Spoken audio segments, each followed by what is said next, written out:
Assalamualaikum warahmatullahi wabarakatuh. Shalom, Om Swastiastu, Namo Buddhaya, salam sejahtera, salam kebajikan untuk kita semua.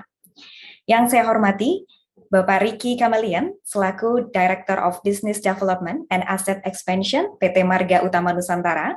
Yang kami hormati Ibu Maya Rani Puspita, selaku PLT Vice President Institusi Keuangan dan Riset Pasar PT PLN Persero. Yang kami hormati pula Bapak Arsianto Purwanto, selaku Managing Director Investment Banking Group PT Samuel Sekuritas. Yang kami hormati Bapak Aloysius Kikro, selaku Deputy President Director PT Hutama Karya Persero.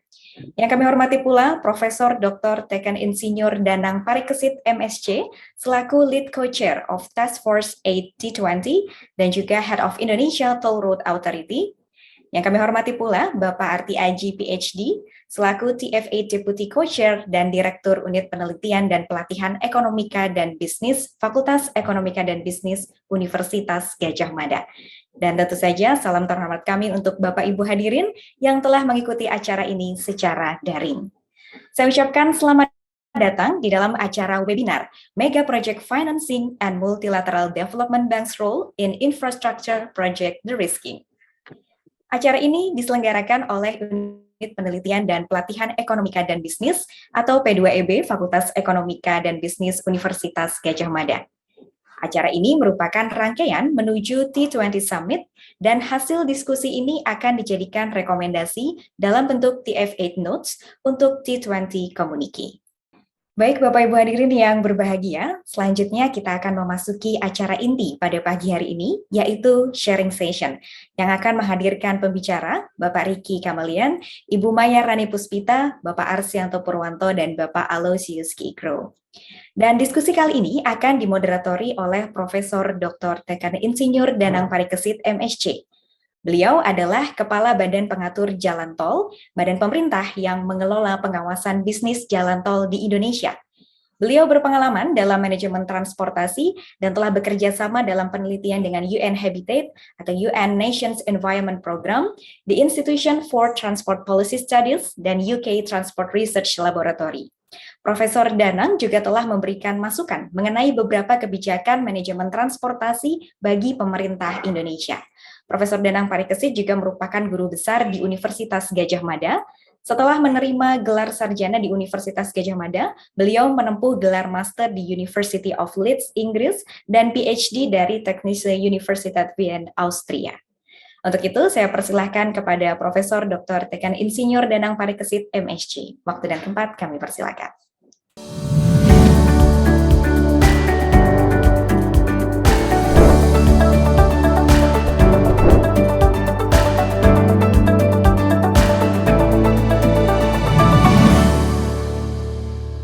Assalamualaikum warahmatullahi wabarakatuh. Selamat pagi, Ibu dan Bapak sekalian.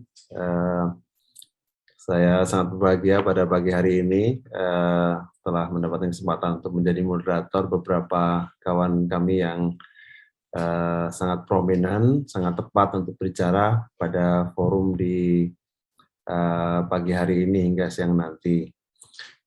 Topik kita yang akan kita bahas di sini itu adalah Mega Project Financing dan Multilateral Development Bank's Role in Infrastructure Project De-risking, atau dalam bahasa Indonesia adalah pembiayaan mega project infrastruktur dan peran dari lembaga-lembaga perbankan multilateral yang itu akan fokus kepada, atau kita harapkan bisa fokus kepada project de-risking atau mengurangi risiko-risiko project. Bersama dengan kita ada 4 pembicara, saya tadi disebutkan oleh MC, oleh Mbak Eta, yaitu Bapak Ricky Kamalian. Beliau adalah Direktur Bisnis dan Asset Expansion dari Marga Utama Nusantara, yang merupakan anak perusahaan dari salah satu prominent private sector infrastructure investors di Indonesia, yaitu PT Nusantara Infrastruktur. Nusantara Infrastruktur sendiri selain berinvestasi di jalan tol, juga berinvestasi di beberapa infrastruktur aset yang lainnya seperti pelabuhan dan air serta pembangkit. Ya.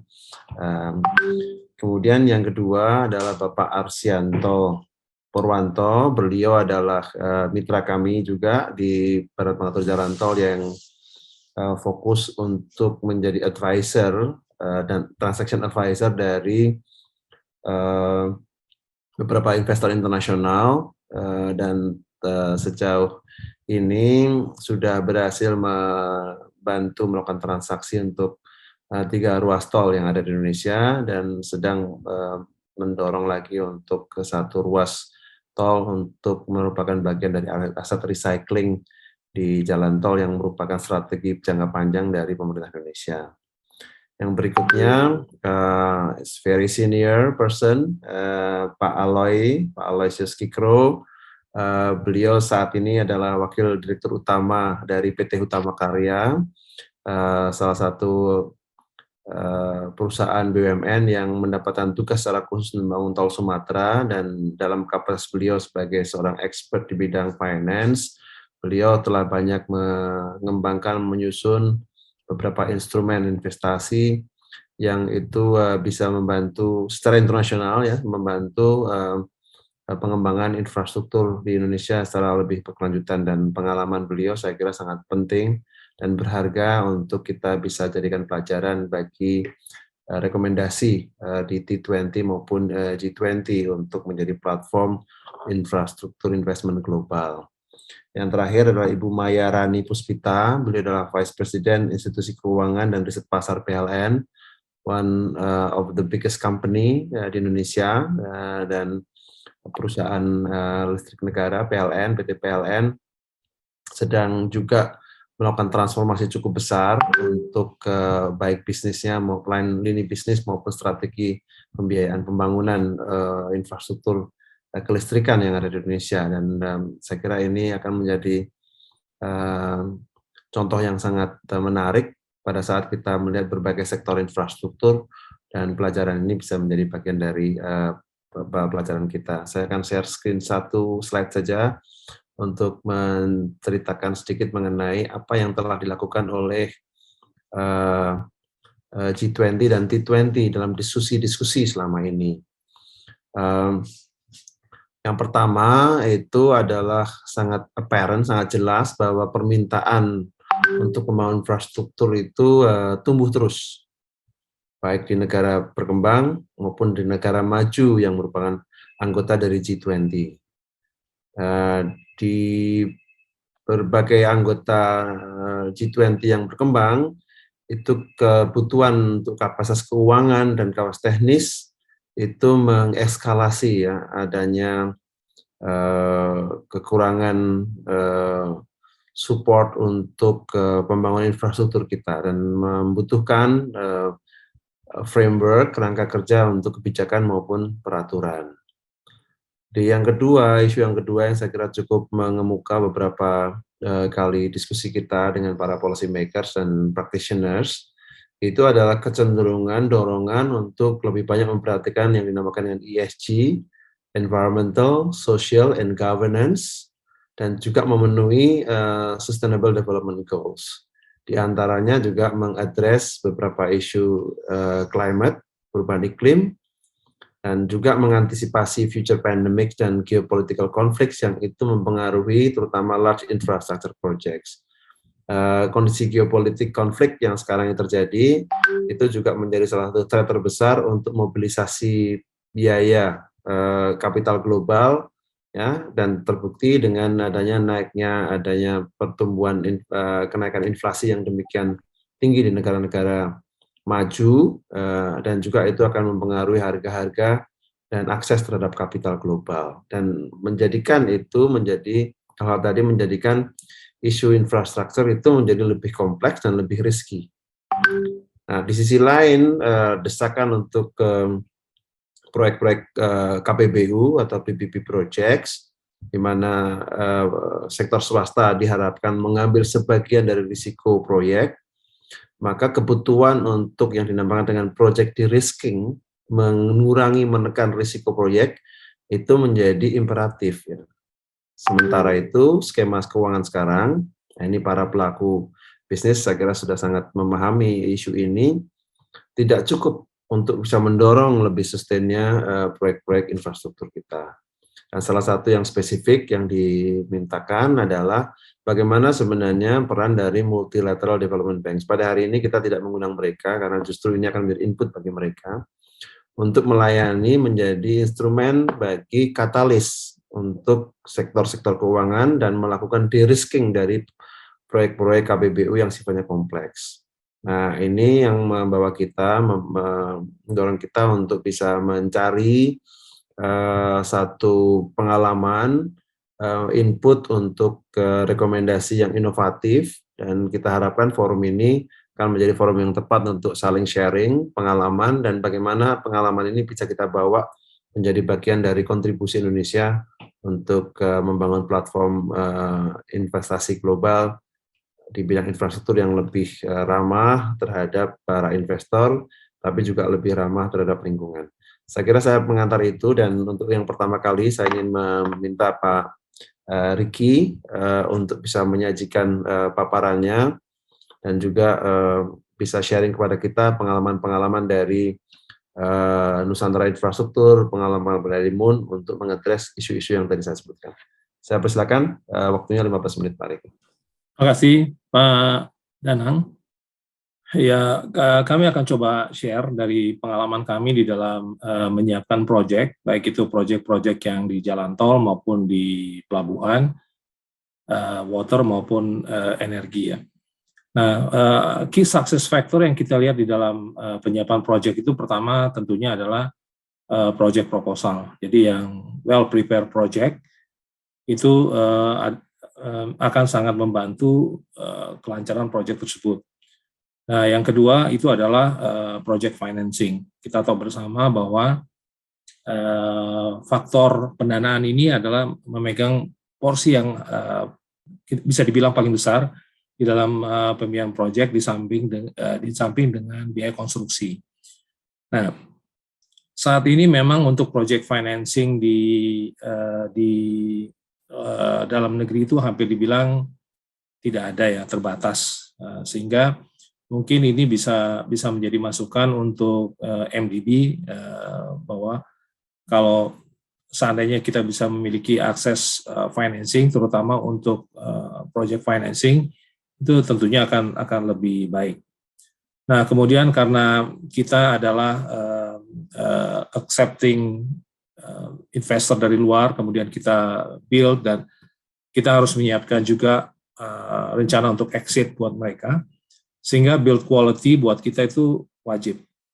Bahwa eksekusi proyek di lapangan, health, safety, environment, kemudian quality dari buildingnya itu sendiri sangat menentukan apakah aset ini kemudian bisa dilepas ke market atau tidak di belakang hari pada saat selesai construction.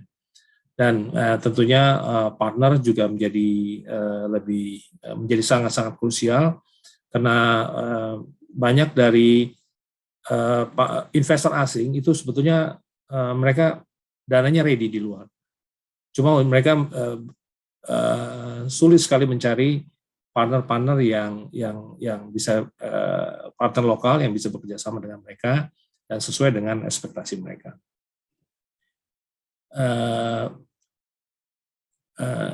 Maaf, next. Mungkin ini saya skip aja untuk mengenai hubungan antara investor kemudian dengan PUJT dan seterusnya.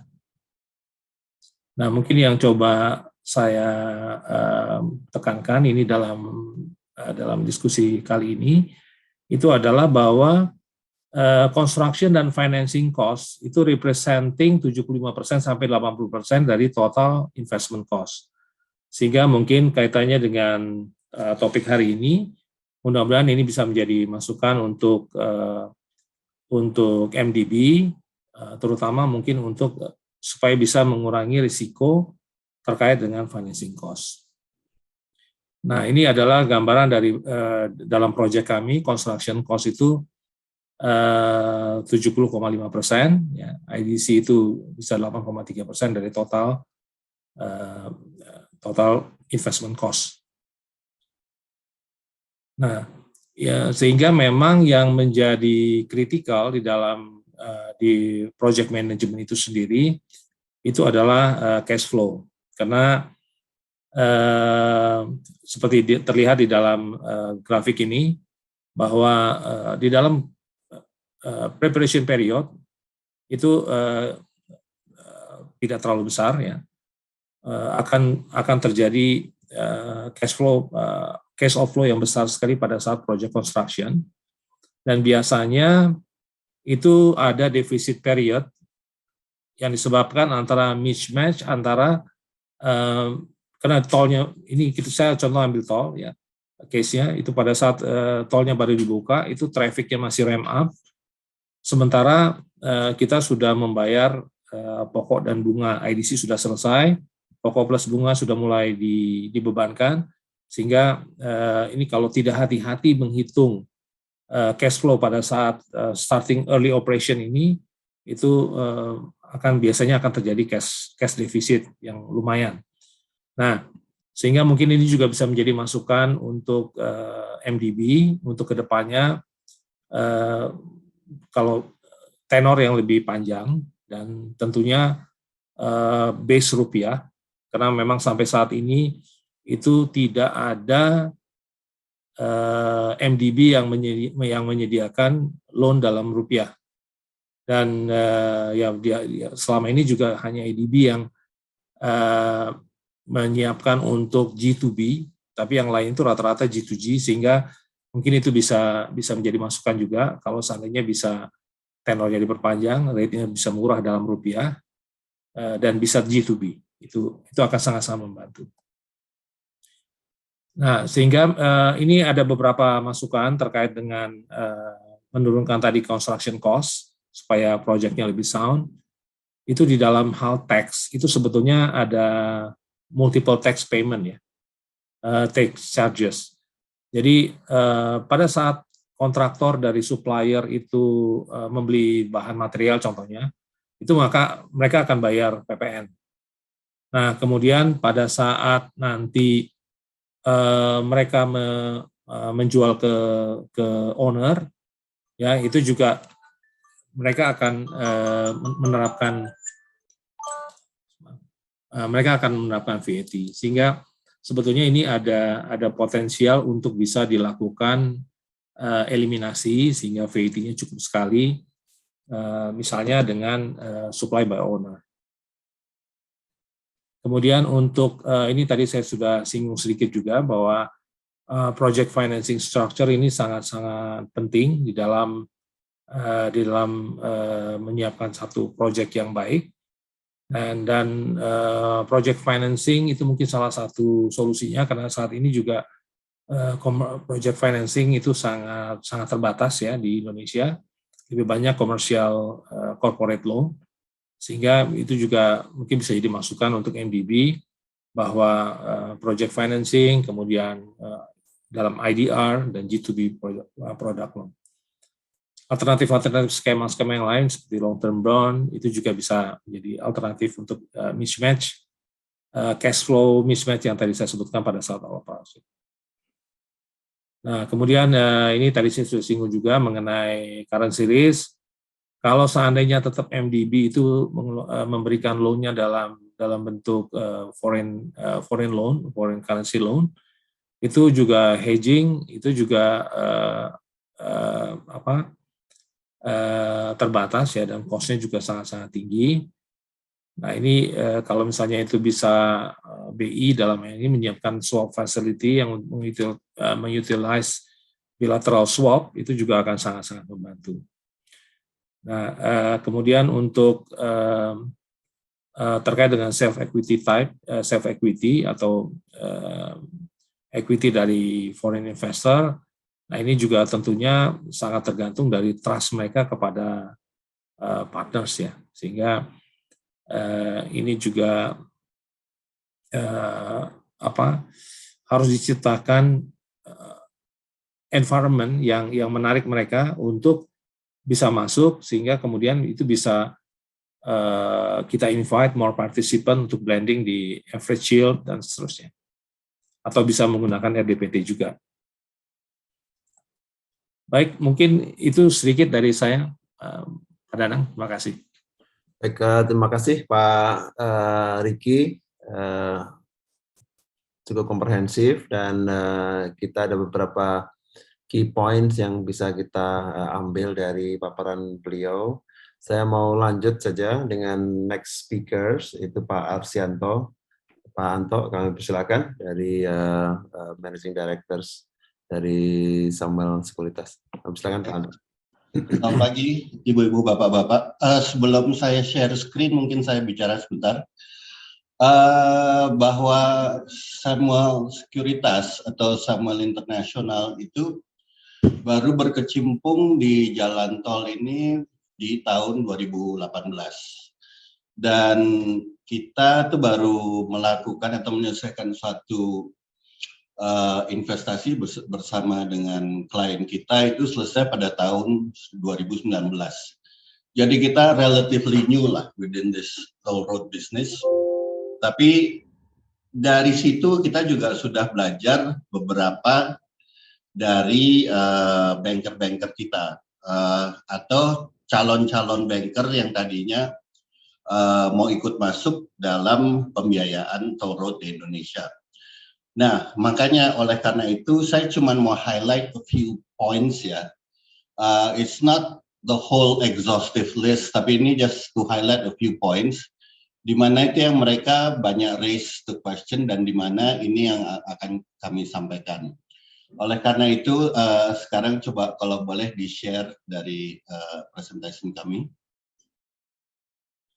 Oke, jadi gini, a few points ya, yang selalu kami hadapkan atau kami selalu dihadapi oleh para bankers dari luar. Dan ini rata-rata banker ini adalah bukan banker yang mesti kayak Pak Riki atau Pak Aloy sudah hadapi ya. Ini rata-rata ini banker-banker yang belum punya presence di Indonesia, tapi mereka ingin sekali untuk melihat keadaan di Indonesia.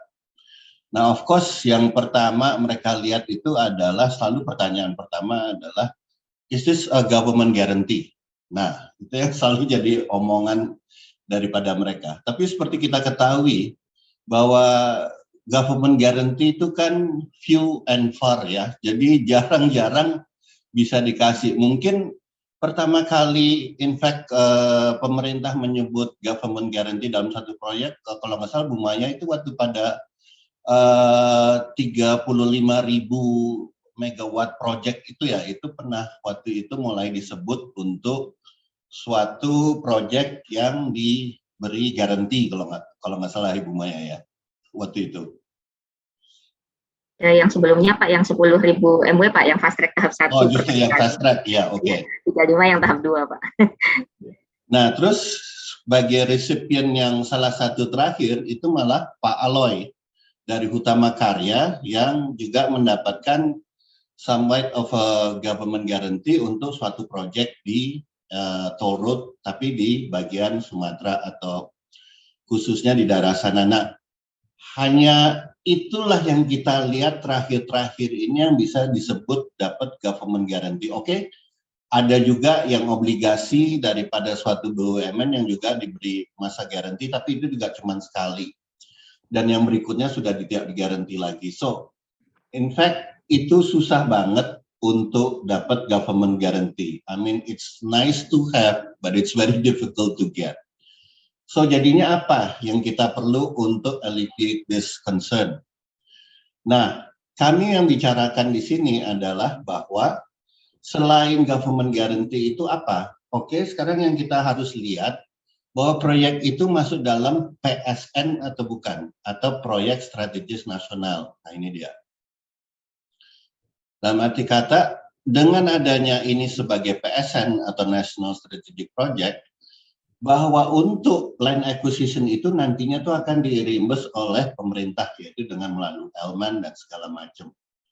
Tapi ada juga sekarang pertanyaan dari bank. Oke, Pak Anto, if I finance this project, will I get the certificate? Kita bilang, no sir, because the land belongs to the government. Kita bilang, okay, so then could I have the project, take over the project? Not that either, kita bilang. So what do I have? Dia bilang, well, what you have is the right to the concession of the toll road. Oh, oke Pak Anto. Nah, habis itu mereka nggak balik lagi. Nah, ini bank-bank yang belum ngerti cara kerja di Indonesia. Cuman ya ini Pak Danang, mungkin untuk sertifikat itu, walaupun mungkin itu punya government, tapi juga dari investor tuh kadang-kadang perlu bahwa sertifikat itu ada. Jadi mereka bisa tick off the box bahwa sertifikat itu walaupun itu government itu, tapi itu ada gitu sertifikat. Jadi nggak jadi ribut lagi bahwa itu tanah itu milik siapa gitu. Nah, itu yang juga perlu diperhatikan untuk juga nanti di aset recycling berikutnya gitu. Nah, kedua yang juga ketiga yang perlu diomongin ini juga waktu itu kita bilang kepada banker, there is an automatic tariff adjustment. Selama ini terus terang tariff adjustment otomatis itu berjalan dengan bagus, oke? Semua itu mendapat kelancaran waktu melakukan automatic tariff adjustment. Nah, cuman waktu itu juga ada yang kita nggak semua duga, yaitu pandemi. Nah, waktu pandemi itu yang ceritanya automatic tariff adjustment itu akhirnya menjadi tariff adjustment gitu loh, belum tentu automatic. Nah, sampai sekarang juga masih ada adjustment. Nah, ini untuk foreigner, terutama either banker atau investor, ini sangat perlu diperhatikan. Karena ini adalah condition di mana mereka itu hitung IRR. Jadi kalau tidak ada kepastian ini, itu juga akan menyusahkan untuk bank bisa mengasih financing atau investor untuk masuk investing di proyek ini gitu. Jadi hal-hal ini mungkin nantinya dengan udah adanya pandemi segala macam bahwa ini bisa berjalan lagi, yaitu yang diharapkan. Tapi dengan adanya ini semua, sekarang it begs the question now, what kind of financing yang diperlukan? Tadi sudah disebut bahwa oleh Pak Riki bahwa emang ada long term financing yang diperlukan. Nah, long term diperlukan itu so far yang kita lihat itu masih domestic bank ya, atau bank-bank yang ada di Indonesia yang tahu mengenai masalah toll road, dan terutama of course in this case itu masih bank-bank pemerintah. Tapi kalau mau dilihat dari asing segala macam, itu mereka betul namanya adanya chip financing. Tapi kalau kita udah masuk ke swap segala macam, itu jadi problem. Kemarin juga beberapa hari yang lalu aku ketemu Pak Tiko juga kita bicarakan mengenai hal ini gitu. Emang chip funding itu bisa, cuman ya sekarang kita harus ngomong sama bank-banknya bahwa untuk itu tuh kita gimana untuk swapnya. Tapi sementara itu terjadi, let's go back to old economic ya. Jadi saya juga udah bicara sama Ketua BI yang baru Pak Iman Rahman ini, bahwa kita coba hidupkan lagi, dan aku juga bicara juga sama Pak Tiko mengenai ini, adalah tadi yang disebut Pak Riki, long term bonds. What I mean by long term bonds itu benar-benar yang long term. We're talking this as an alternative financing. Jadi kita bicarakan bonds yang mungkin 15 atau 20 tahun gitu. Sementara ini yang ada itu udah bagus itu adalah PLN dengan 10 tahun atau mungkin sampai yang 12 tahun. Tapi untuk toll road itu paling enggak 18 tahun itu tuh the hardship daripada mempunyai jalan tol. Sesudah itu tuh baru mereka bisa menikmati apa yang dikatakan cash cow itu gitu. Jadi kalau kita bisa menghidupkan lagi ya, bukan new economy yang digital segala macam ya, we're going back into yang the old economy gitu, yang long term bonds gitu. Dan long term bonds itu yang kita harapkan itu emang yang sekitar at least 20 years gitu. Nah, siapa yang bisa jadi penerima daripada long term bond ini? Kemarin aku ngomong sama Pak Tiko juga, coba dihidupkan lagi dari asuransi dan either yang pemerintah atau juga yang asing diajak kerjasama, karena mereka perlu juga yang long term bond ini untuk masuk ke portfolio mereka. Nah, inilah kurang lebih Pak Danang ya, jadi apa yang poin-poin yang aku sampaikan ini. I mean, this is only a short point ya Pak ya, tapi kalau kita go through it, it'll be very exhaustive gitu. Jadi ini cuma poin-poin yang waktu itu menjadi concern daripada bank-bank, terutama multinasional itu, untuk lihat ke Indonesia untuk project financing di Indonesia. Tapi again, coba ini slide-nya di ini dulu deh, ditarik dulu. That is the uncertainty in terms of financing. Tapi let's talk about the good story juga ya. Seperti yang tadi Pak Danang cerita. Kita ini sebagai advisor, kita itu udah up to now, itu udah klien kita sudah membeli 3 toll road di Indonesia. 2 di Trans Java dan 1 di Sumatera. Dan kami juga sekarang juga membantu mereka untuk mendapatkan yang keempat. Jadi the prospect for toll road, maaf ya Bu Maya, kami tahunya toll road saat ini. Jadi for the prospect of toll road itu masih very robust ya kalau kami bisa katakan. Karena dari klien kami sendiri itu besides ini yang kita telah kerjakan, mereka masih lihat untuk yang berikut-berikutnya. Karena di Indonesia ini itu menjadi prospek buat mereka. Kenapa? Karena selama ini itu mereka itu investmentnya di China. Tapi kan China sekarang itu even the government is getting rich. Jadi the government itu malah beli toll road-nya dari mereka, dari klien kami ini. Sehingga sekarang klien kami ini bingung menaruh duitnya di mana. The obvious place dari mereka lihat adalah ke Indonesia. Nah, oleh karena itu makanya such as this thing itu tuh bikin the prospect daripada jalan tol road dan especially nanti untuk asset recycling ini menjadi sangat menarik gitu. Nah, cuman itu banyak juga masih hal-hal termasuk yang tadi saya sebut sebelumnya itu yang harus diperhatikan juga gitu. Karena when we're talking about foreign investor, they are very picky and they're very selective. And they're very rigid kadang-kadang in terms of their SOP gitu. Nah, ini yang perlu juga bahwa kita lihat ke depan harus ya hal-hal yang tadi saya sebut itu menjadi perhatian. Tapi secara overall, this country itu masih panjang, masih banyak yang bisa dikerjakan dan terutama untuk kami itu adalah di area toll road. Kurang lebih itu Pak Danang yang bisa saya sampaikan karena saya sudah lebih 15 menit kayaknya. Jadi terima kasih. Ya. Baik, terima kasih Pak Anto. Sangat menarik ya. Saya personally juga sangat tertarik dengan experience dari Samuel untuk bringing in investors karena itu akan menjadi pengalaman paling berharga bagi para regulators, para politicians yang di satu sisi itu sangat mendorong public sector interest, ya, tapi di sisi lain juga sangat sadar bahwa tanpa international muscles, ya, otot internasional itu agak susah kita untuk memfulfill public service itu sendiri. Jadi memang keeping a balance antara public sector interest sama commercial interest itu menjadi challenge besar dan pendulumnya selalu bergoyak, gerak-gerak terus ya, tergantung leadership dan political view dari para pimpinan kita. Terima kasih Pak Arsianto. Selanjutnya saya ingin mengundang Pak Aloysius, Pak Aloy untuk sharing sessions within Utama Karya atau barangkali juga penting untuk kita mengambil pengalaman dari perjalanan karir Pak Aloy sendiri, baik di pemerintahan maupun di Kementerian BUMN maupun di BUMN sendiri. Silakan Pak Aloy. Terima kasih Prof.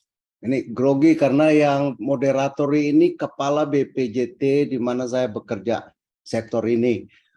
Tapi saya lihat Profnya saja dan saya senang saya di backup oleh fakultas saya sendiri Pak Hidup FEB. Terima kasih Prof dan rekan-rekan di FEB. Saya Aloysius, temannya Pak Anto nih. Sekarang udah 2,5 tahun kami berkecimpung dan khususnya di Utama Karya. Saya akan share dulu. Oke, terima kasih Prof. Saya lebih ke sharing experience dengan ini dan berkembang nanti di diskusi kita. Tetapi apa yang kami lakukan di Utama Karya. Karena judulnya itu juga agak mengerikan juga, ini mega project. Tapi setelah saya pikir-pikir, memang Utama Karya sedang ditugaskan melaksanakan satu mega project. 2.834 km, belum pernah dalam sejarah dimanapun di dunia satu perusahaan mendapat kepercayaan begitu besar untuk menghandle infrastruktur, khususnya membangun tol sepanjang 2.834 pada tahap kedua setelah belajar. Jadi ini satu proses pembelajaran yang luar biasa. Artinya learning by doing, dan itu adalah satu luxury yang kami peroleh sebagai BUMN karena pemerintah sangat memahami ini, sehingga learning by doing ini berlanjut setelah 5 tahun berlangsung. Sejak 2015 kami mengusulkan dan diterima baik bahwa Perpres yang baru nanti ini dibagi di dalam 4 tahap. Tahap pertama yang kita akan selesai itu kurang lebih 1.064 km pada akhir pertengahan tahun 2024 sesuai dengan RPJMN. Ruas-ruas ini basically berdasarkan studi dan ketetapan dari Menteri PUPR. Nature daripada ruas ini sebenarnya yang ingin kita discuss di sini, yaitu bahwa Tol Trans Sumatera melalui basic study maupun yang DED itu termasuk FS yang lebih detail dan juga studi makro oleh teman-teman dari LPM UI disimpulkan bahwa ini sangat layak secara ekonomi, makro benefits, namun tidak secara finansial, micro benefit pada corporate. Dan oleh karena itu pemerintah menugaskan kepada Utama Karya sebagai BUMN. Kurang lebih semacam modified. Ini jujur ini matriks ini saya bukan source-nya bukan HK. HK bekerja sama dengan Deloitte Consulting dan ini satu norma yang disusun bahwa kalau dilihat yang ini untuk tol itu kurang lebih semacam pembiayaan hybrid dengan fitur dijamin oleh pemerintah. Bagian dari sisa-sisa tol yang akan dilakukan itu basically pengadaan tradisional di mana pemerintah dengan menggunakan APBN, kemudian sebagian lain nanti saya ceritakan untuk yang ruas Jambi for example, itu adalah kombinasi antara APBN dan annuity payment scheme yang khas disesuaikan dengan regulasi di Indonesia. Ini yang kita lakukan jadi hybrid, kemudian kombinasi dengan pembiayaan tradisional. Next.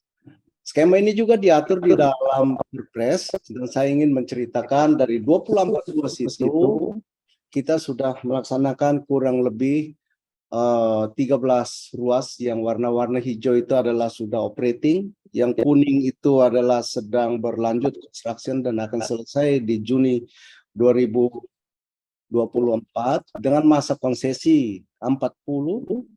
Ini sebagai usul juga dan sudah diterima di draft Perpres di mana pemerintah setuju bahwa salah satu untuk menaikkan IRR untuk financial IRR tadi tidak lain adalah juga dengan menambah konsesi, dan di draft Perpres yang baru itu disetujui 40 tahun menjadi 50 tahun. Thank you Pak Danang untuk itu.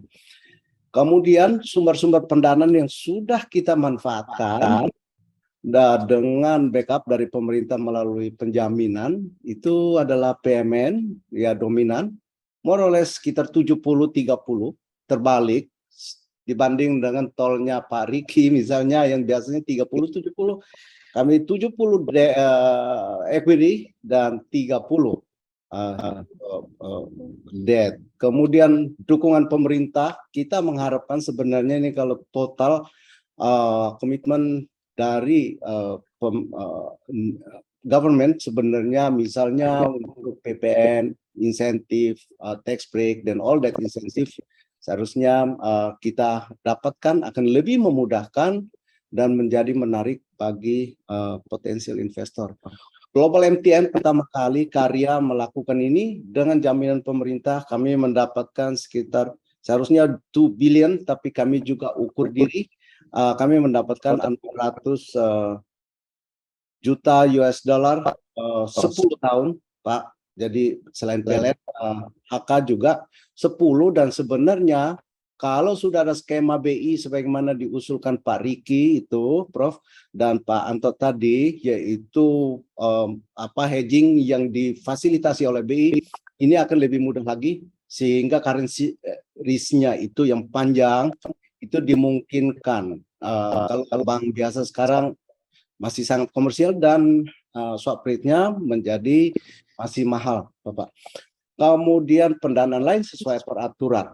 Salah satu yang sangat menarik nanti saya cerita yaitu masuknya MDB, the so-called MDB atau baru the new Indonesian way of doing MDB yaitu INA, itu bersama kami melakukan aset recycle.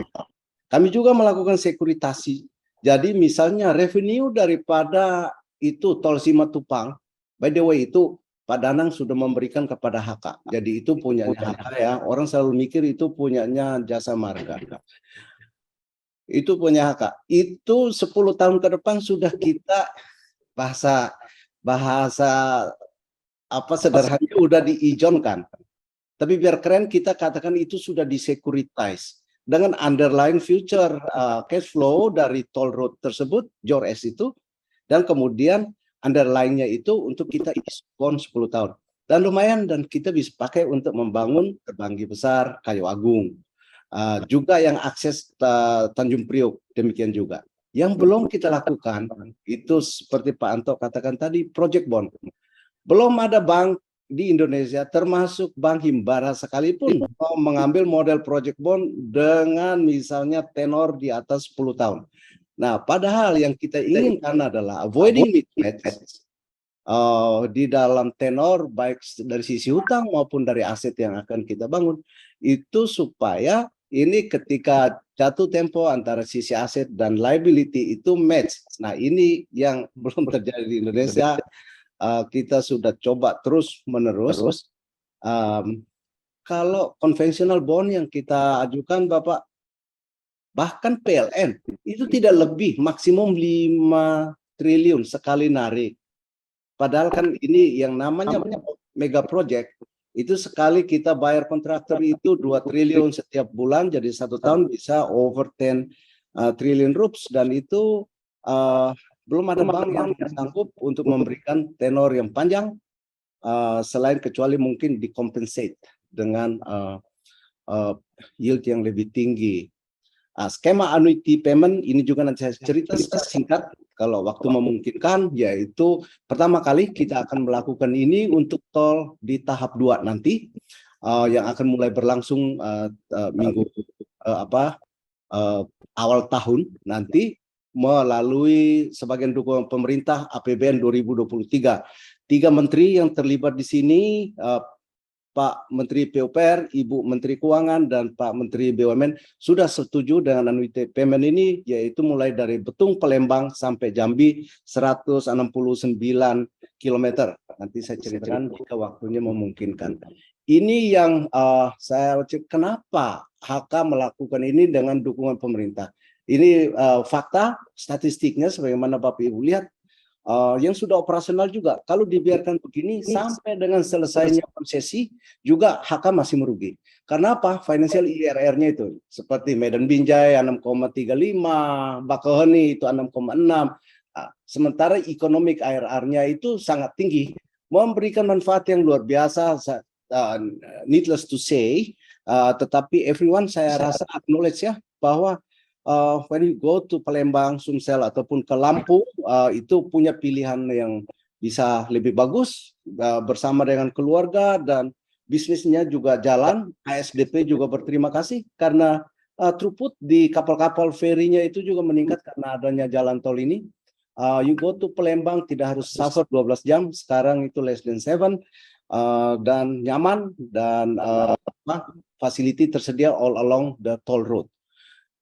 Kemudian ini kedua, bagaimana dengan MDB?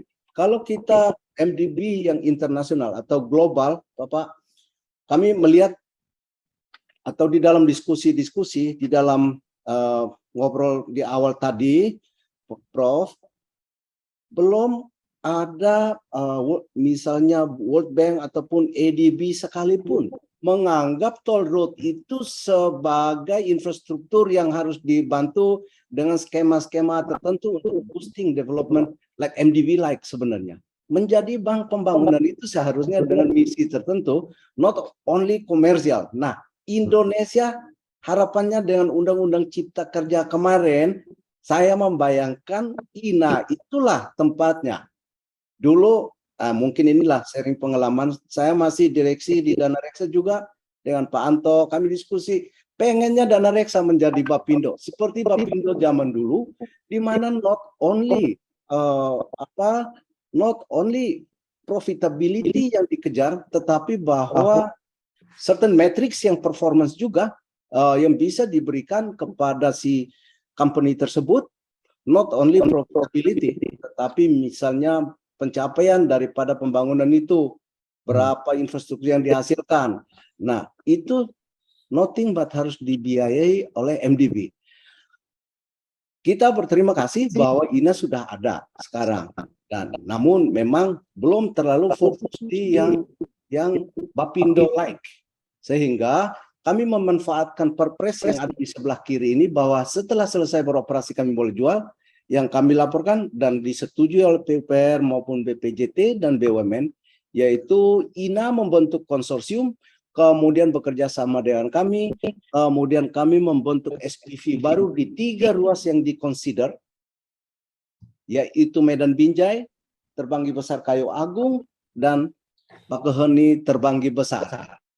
Sampai saat ini saya laporkan kita sudah set up this new SPVs, yang kemudian kurang lebih ini anak-anak bikin listing ini ada de-risking aspeknya juga. Kami langsung mendapatkan liquidity yang tadinya kepikir 30 tahun kemudian juga belum. Sekarang kita sudah bisa membayarkan hutang itu, sehingga isu mengenai bankruptcy atau default risk-nya itu langsung sebagian besar itu dihilangkan, sebagaimana kita lihat di tabel financial berikut ini. Sebelumnya di sebelah kiri Bapak lihat itu yang biru gelap itu adalah tanpa aset recycle, dan yang biru muda adalah dengan yang aset recycle. Kita lihat di profitability itu yang di baris pertama. EBITDA kami itu memang menurun karena sebab 3 ruas kan kita melepas ya after asset recycle. Namun demikian pada saat yang sama kita juga memang di leveraging, di mana yang tadinya itu interestnya itu sangat tinggi, biru tua, turun menjadi interest after asset cycle itu by 2026 kita hanya membayar 1,7. Pada hari ini kita akan membayar 3,8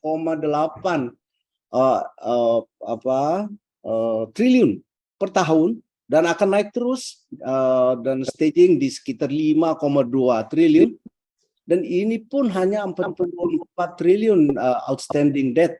Itu kita harus serve bunga segini besar, sehingga all the matrix ratios itu memang menjadi rusak. Tapi dengan adanya sort of MDB itu, di mana INA datang bersama konsorsium, ini sudah signing HOAS, boleh saya share, itu ada ADIA, ada CDPQ, dan ada APG. Itu bergabung dengan INA untuk menunjukkan interest pada saat sekarang masih ongoing due diligence-nya. Dan yang kita lihat paling kanan misalnya earning after tax-nya yang tadinya tidak terbayang sama sekali Pak. Insya Allah by 2023, end of 2023 books, kami sudah boleh menikmati earning after tax, after asset recycle sekitar 373 miliar. Sementara kalau tanpa itu ini akan suffer terus perusahaan ini all the way sampai dengan 2031, Pak. Itu. Nah, by ratios, misalnya solvency ratios juga sebagaimana kita lihat akan berubah jauh, dan ini hanya 3 ruas. Jadi skema ini yang mana banyak mendapat masukan juga dari BPJT, Prof, dan juga dari Marga Keuangan sangat support juga. Kami really appreciate ini karena this is the right way to do satu jalan tol yang memang kalau global masih mempersepsikan tol itu adalah commercial sector. Sebenarnya yang terjadi di Indonesia sesungguhnya jalan tol itu just like any other infrastructure, di mana ada sektor-sektor tol atau by wilayah yang sebenarnya tidak commercially viable dan harus di-approach bukan sebagai tol, tetapi sebagai non-profitable atau non-feasible infrastruktur, yet diperlukan sangat oleh pemerintah dan bangsa Indonesia. Manfaat, saya punya banyak video di YouTube juga ada, Bapak Ibu sendiri bisa search di sana, atau kalau perlu bisa hubungin kami untuk melihat juga di websitenya itu ada juga mengenai manfaat daripada tol itu. Really pemerintah sudah mengambil kebijakan yang tepat dengan adanya ini, yaitu menggunakan HK yang 100% milik bangsa Indonesia, BUMN murni, sehingga tidak mempengaruhi atau tidak merugikan minority investor kalau dia publik, Wika, Waskita, dan lain-lain. Jadi mainly HK 100%, sehingga bisa mengusung isu ini. Yang tadi ada grafik yang bagus dari teman pembicara terdahulu, yaitu selama ramping up itu memang kita menderita dulu, tapi sejauh mana kita menderita, dan ini memberi confidence dengan skema masuknya aset recycle ini sebagai solusi yang lain. Kami berharap ini juga sekaligus sebagai certification dari international banking corporation, private equity, big funds seperti CDPQ, AIDA, Hadiah, sehingga investor yang lain juga akan ikut di next round. Syukur-syukur mimpi kami, Pak, ini akan menjadi satu kompetitif model kalau ini terus terang kerjasama langsung. Tetapi kalau semua sudah menunjukkan, kalau ini sukses akan memberikan daya tarik kepada global investor yang lain untuk masuk. Kalau spesifik usul yang kami ingin menyampaikan adalah bahwa di dalam T8 ini ada diskusi mengenai revisi, di mana AIIB sudah mengakui toll road yang memang economically viable tapi yang financially itu dikonsider sebagai ya public utilities yang lain, jadi harus bisa masuk juga oleh Bank Dunia dan ADB. Kemudian apa yang bisa menarik bagi global investor yang memang profitability is a key success factor, itu persiapan, belajar dari pengalaman ini, persiapan benar-benar harus matang. Kami lumayan suffer karena harus melakukan persiapan sambil doing. Belum pernah terjadi di Republik ini orang bebaskan lahan 1,5 kilometer dari 100 kilometer yang kemudian kita harus jalan dengan bulldozer udah mulai jalan sambil lahan itu dibebaskan. Serasa ini nanti aja kita diskusikan mengingat waktu, tetapi ini juga model yang menarik di mana nanti government akan provide 30% dan kita pinjam dengan jaminan kemudian dikembalikan melalui suatu anuitas selama 10 tahun. Kurang lebih demikian, Prof. Terima kasih banyak untuk kesempatan dan it's an honor to inviting me. Terima kasih. Wassalamualaikum warahmatullahi wabarakatuh. Waalaikumsalam warahmatullahi wabarakatuh. Terima kasih Pak Aloy. Nanti di beberapa hal diskusi nanti akan bisa kembali ke slide yang akan diusulkan, terutama untuk beberapa inovasi baru, terutama Sumatera tahap ketiga dan keempat. Barangkali nanti akan bisa dilihat di slide yang akan disampaikan. Terima kasih Pak Aloy, dan terakhir saya akan mengundang, ada beberapa catatan sudah ada di saya. Saya akan mengundang Bu Maya kita untuk menyampaikan paparannya. Silakan Bu. Terima kasih banyak Bapak Profesor Danang atas waktunya. Assalamualaikum warahmatullahi wabarakatuh. Selamat pagi dan salam sejahtera untuk kita semua. Om Swastiastu, Shalom, Namo Buddhaya, salam kebajikan. Yang kami hormati Pak Riki, Pak Anto, senior saya Pak Aloy, serta Bapak dan Ibu sekalian yang telah hadir dalam webinar pagi hari ini. Perkenankan saya mewakili PLN untuk menyampaikan sharing terkait dengan peran Multilateral Development Bank dalam mensupport pendanaan proyek di PLN. Nanti saya juga akan menyampaikan beberapa case study dari beberapa transaksi terakhir pendanaan PLN yang melibatkan MDBC. Next, Mbak Rina. Ya, pertama-tama kami akan bercerita tentang pendanaan proyek di PLN secara umum terlebih dahulu, sekaligus untuk memberi gambaran terkait berbagai opsi skema pendanaan yang dapat kita gunakan untuk pembiayaan proyek berdasarkan rencana usaha penyediaan tenaga listrik atau RUPTL PLN tahun 2021-2030. PLN akan melakukan penambahan investasi itu sekitar 72 triliun per tahun. Jadi dengan adanya keterbatasan dana internal, maka PLN memerlukan support pendanaan yang bersumber dari eksternal, baik dalam bentuk penyertaan modal negara dari pemerintah atau melalui pinjaman. Nah, beberapa opsi skema pendanaan yang telah dilakukan oleh PLN selama ini antara lain adalah berupa two-step loan atau penerusan pinjaman dari pemerintah. Ini merupakan suatu skema pendanaan di mana pinjaman dilakukan secara GPG untuk selanjutnya diterus pinjamkan oleh pemerintah Indonesia ke PLN. Selain skema two-step loan, PLN juga memiliki pinjaman dengan skema direct loan, baik dalam negeri maupun luar negeri, baik dengan jaminan pemerintah maupun tanpa jaminan pemerintah, serta pinjaman-pinjaman melalui penerbitan surat utang dalam bentuk obligasi dalam negeri maupun global bond. Selain itu, PLN juga terus mengeksplor opsi pendanaan lainnya seperti asset-backed securities yang pernah kami terbitkan pada tahun 2017, maupun opsi pendanaan lain yang sekiranya dapat memberikan benefit yang paling maksimal bagi PLN.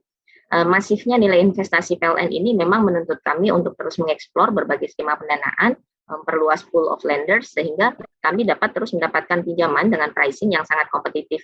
Tadi Pak Riki sempat menyinggung terkait dengan keterbatasan kapasitas bank dalam negeri dalam memberikan pembiayaan. Kami setuju sekali dengan ini Pak, karena memang perbankan dalam negeri harus tunduk pada ketentuan batas maksimum penyediaan kredit, dan untuk penyaluran kredit ke PLN sendiri saat ini space-nya sudah sangat terbatas, sehingga mau tidak mau PLN harus mengeksplor pendanaan dari luar negeri. Next Mbak Una. Ya, berdasarkan pengamatan yang kami lakukan selama ini, terdapat beberapa kelebihan dan kekurangan apabila kita mencari pendanaan dari MDB dibandingkan apabila kita mencari pendanaan dari bank komersial. Beberapa kelebihan dari MDBs dibandingkan dengan commercial bank antara lain dan yang terutama adalah terkait dengan pricing, di mana pricingnya lebih kompetitif dibandingkan dengan commercial bank, dan pricingnya bersifat cost pass-through, tidak terpengaruh kondisi market. Selain itu, pinjaman PLN yang diperoleh dari MDBs hampir seluruhnya disupport dengan jaminan pemerintah Indonesia, sehingga mampu menekan pricing lebih dalam lagi. Hal ini tentunya karena adanya penurunan persepsi lender ke PLN terhadap risiko default karena adanya jaminan pemerintah tersebut. Jadi kembali lagi ke teori high risk high return. Selain itu, pendanaan dari MDBs juga menuntut adanya proses monitoring secara end-to-end terhadap proyek, karena MDBs biasanya akan melakukan monitoring mission secara berkala ke debitur, sehingga akan memperkuat fungsi supervisi on top of yang telah dilakukan secara mandiri oleh korporasi. Akan tetapi pendanaan dari MDBs juga kami lihat memiliki beberapa kelemahan ya, antara lain dengan proses pendanaan yang relatif lebih lama apabila dibandingkan dengan pinjaman komersial. Selain itu, nilai pinjaman yang ditawarkan juga relatif terbatas, tidak seperti pinjaman komersial yang size-nya dapat membesar sesuai dengan kondisi likuiditas pasar. Dari sisi penggunaan dana pinjaman, loan dari MDBs juga tidak sefleksibel pinjaman dari bank komersial karena loan dari MDBs biasanya spesifik ke proyek tertentu, tidak untuk mendanai corporate general purpose. Nah, kapan kita menentukan loan skema apa yang akan dipilih dan dari mana sumber pendanaannya? Ya, tentunya ada beberapa key points yang harus kita perhatikan. Pertama-tama tentunya dari sisi pricing, karena kita semua pasti ingin mendapatkan pinjaman dengan pricing yang paling kompetitif. Selain itu, kita juga perlu mempertimbangkan dari sisi terms and conditions pinjaman. Kita sesuaikan dengan umur aset, masa penarikan pinjaman, masa pengembalian pinjaman, maupun mata uang pinjaman. Ini untuk menghindari currency risk tadi ya. Selanjutnya kita juga perlu memperhitungkan covenant package requirements dari lender. Jangan sampai adanya batasan-batasan dan kewajiban-kewajiban tersebut tidak dapat dicapai atau justru merugikan perusahaan. Selain itu, kita juga harus memasukkan pertimbangan image perusahaan ke dalam skema pendanaan, contohnya seperti skema ESG financing dalam mensupport program carbon neutrality yang saat ini memang sedang sangat booming di market. Next. Pada slide berikutnya, kami ingin menunjukkan beberapa contoh transaksi yang kami lakukan dengan multilateral development banks dalam beberapa tahun terakhir. Jadi sejak tahun 2015 terdapat 9 facility agreements yang telah ditandatangani PLN dan melibatkan MDBs, baik dengan skema penerusan pinjaman pemerintah, pinjaman langsung dengan jaminan pemerintah, maupun sindikasi bank internasional yang melibatkan penjaminan dari MIGA selaku salah satu agensi di bawah World Bank. Apabila kita tarik mundur lagi ke belakang, sejarah pendanaan PLN yang bersumber dari MDBs ini sudah ada sejak tahun 70-an. Jadi saat ini PLN masih memiliki 20 pinjaman dari MDBs dengan berbagai skema yang belum lunas, dengan nilai plafon pinjaman mencapai lebih dari 100 triliun. Beberapa transaksi terakhir yang kami lakukan adalah dengan IBRD yang merupakan lembaga di bawah World Bank, kemudian dengan Asian Infrastructure Investment Bank atau AIIB, kemudian Asian Development Bank atau ADB, Islamic Development Bank atau ISDB, maupun pinjaman sindikasi bank internasional yang dijamin oleh MIGA. Kami akan bercerita lebih detail terkait contoh beberapa transaksi terakhir PLN dalam slide berikutnya. Next, Mbak Mina. Nah, di slide ini kami akan share terkait pengalaman PLN dalam mencari pendanaan untuk proyek LTA Pump Storage Apercisokan. Jadi proyek ini merupakan salah satu mega proyek PLN dengan total investasi diperkirakan sekitar 755 juta dolar, di mana World Bank dan AIIB akan melakukan co-financing dengan total pinjaman sebesar 610 juta USD, di mana World Bank akan memberikan pinjaman 380 juta dan AIIB memberikan pinjaman 310 juta. Untuk proyek Apercisokan Pump Storage ini merupakan proyek pembangkit pump storage pertama di Indonesia dengan total kapasitas 1040 MW dan bertujuan untuk membantu melayani pelanggan pada saat puncak kelistrikan dan di saat yang sama juga berkontribusi dalam transisi energi dan dekarbonisasi di Indonesia. Skema pendanaan untuk proyek Apercisokan Pump Storage ini dilakukan dalam bentuk two-step loan atau penerusan pinjaman, di mana pemerintah Indonesia melalui Kementerian Keuangan akan menandatangani loan agreement dengan World Bank dan AIIB. Selanjutnya, Kemenkeu akan menandatangani subsidiary loan agreement dengan PLN untuk meneruskan pinjaman tersebut ke PLN. Nah, melalui skema ini terdapat tambahan interest margin yang dikenakan oleh pemerintah Indonesia ke PLN, namun all-in cost untuk pinjaman ini masih tetap murah apabila dibandingkan dengan pinjaman bank komersial dan dapat diperoleh jangka waktu pinjaman yang mencapai hampir 25 tahun. Saat ini untuk penerusan pinjaman dari porsi World Bank telah efektif, namun untuk pinjaman porsi AIIB masih dalam proses penerusan pinjaman ke PLN. Next, Mbak Wina. Tadi Pak Anto sempat menyinggung ya tentang pinjaman langsung dengan jaminan pemerintah. Betul sekali Pak Anto, PLN telah menikmati penjaminan dari pemerintah atas pinjaman PLN sejak cukup lama, yaitu sejak penugasan pemerintah ke PLN untuk pelaksanaan mandat program percepatan pembangunan pembangkit 10.000 MW atau disebut Fast Track Program tahap 1 yang dicanangkan tahun 2006. Jadi pendanaan skema ini menjadi milestone di PLN sebagai pinjaman langsung dengan jaminan pemerintah yang pertama kalinya dilakukan oleh PLN. Nah, skema pendanaan ini masih terus berlanjut seiring dengan penugasan-penugasan lain dari pemerintah PLN. Yang terakhir adalah program 35 GW yang di-launching Pak Presiden tahun 2015. Pada slide ini kami akan share terkait pinjaman dari Asian Development Bank atau ADB dengan skema direct lending dengan jaminan pemerintah yang digunakan untuk mendanai proyek Sustainable and Reliable Energy Program in Western and Central Java dengan nilai pinjaman sebesar 600 juta USD. Dalam skema ini, PLN menandatangani pinjaman langsung dengan ADB disertai dengan jaminan dari pemerintah. Dengan demikian, tingkat bunga dapat ditekan karena risiko gagal bayar relatif rendah. Penjaminan dari pemerintah ini dikolaborasikan dengan PT Penjamin Infrastruktur Indonesia atau PTI yang turut menjadi penjamin atas pinjaman ini. Jadi dengan demikian terdapat beberapa dokumen yang ditandatangani dalam skema pinjaman ini, yaitu loan agreement antara PLN dengan ADB, ini telah ditandatangani di Desember 2021. Lalu ada guarantee agreement yang ditandatangani antara pemerintah Indonesia dan ADB, serta perjanjian penjaminan pinjaman yang ditandatangani antara PLN dan PII. Kedua penjaminan tersebut ditandatangani di bulan Mei lalu 2022. Kemudian pinjaman ini merupakan pinjaman result-based lending, di mana terdapat beberapa KPI yang harus dipenuhi oleh PLN untuk dapat melakukan penarikan pinjaman sesuai dengan ketentuan. Jadi apabila KPI tidak tercapai, maka jumlah pinjaman yang dapat di-disperse akan di-adjust berdasarkan tingkat pencapaian KPI dimaksud. Next, Mbak Bina. Pada slide berikutnya, kami akan bercerita tentang pinjaman yang melibatkan MDB, namun dengan skema lain lagi. Jadi, pinjaman ini merupakan pinjaman langsung yang diperoleh PLN pada bulan Desember 2020 dari sindikasi Bank Internasional dengan jangka waktu 5 tahun dan nilai pinjaman 500 juta USD. Jadi, pinjaman ini digunakan untuk pendanaan terkait 7 pembangkit renewable dengan total kapasitas 487 MW yang terdiri atas 2 PLTA dan 5 PLTP. Dalam pinjaman ini, Multilateral Investment Guarantee Agency atau MIGA yang merupakan salah satu agensi di bawah World Bank memberikan penjaminan atas pinjaman ini. Ini merupakan transaksi green loan yang pertama kalinya diperoleh BUMN di Indonesia dan dapat menjadi salah satu alternatif skema pendanaan yang dapat dimanfaatkan oleh korporasi dalam mendanai proyek-proyeknya. Berdasarkan materi yang kami paparkan tadi, tentunya pemilihan skema pendanaan menjadi salah satu keputusan tricky ya yang harus diambil oleh para decision maker. Tentunya selama kita memahami risiko yang kita hadapi, mampu menyusun risk mitigation plan, maka kita dapat melakukan pengambilan keputusan berdasarkan risiko yang terukur sesuai dengan risk appetite dari perusahaan. Demikian sharing dari kami, semoga dapat memberikan tambahan informasi bagi Bapak dan Ibu semuanya. Selanjutnya waktu akan kami kembalikan kepada Pak Danang selaku moderator. Terima kasih.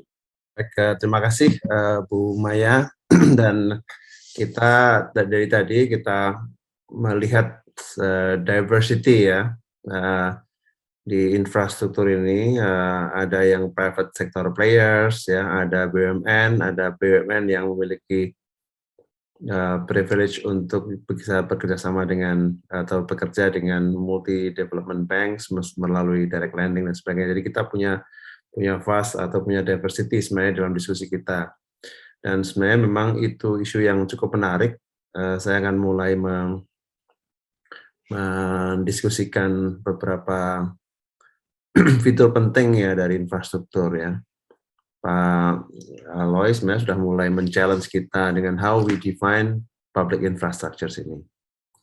Karena sebagian itu mulai mengatakan bahwa infrastruktur ini adalah sebuah aset kelas aset yang itu market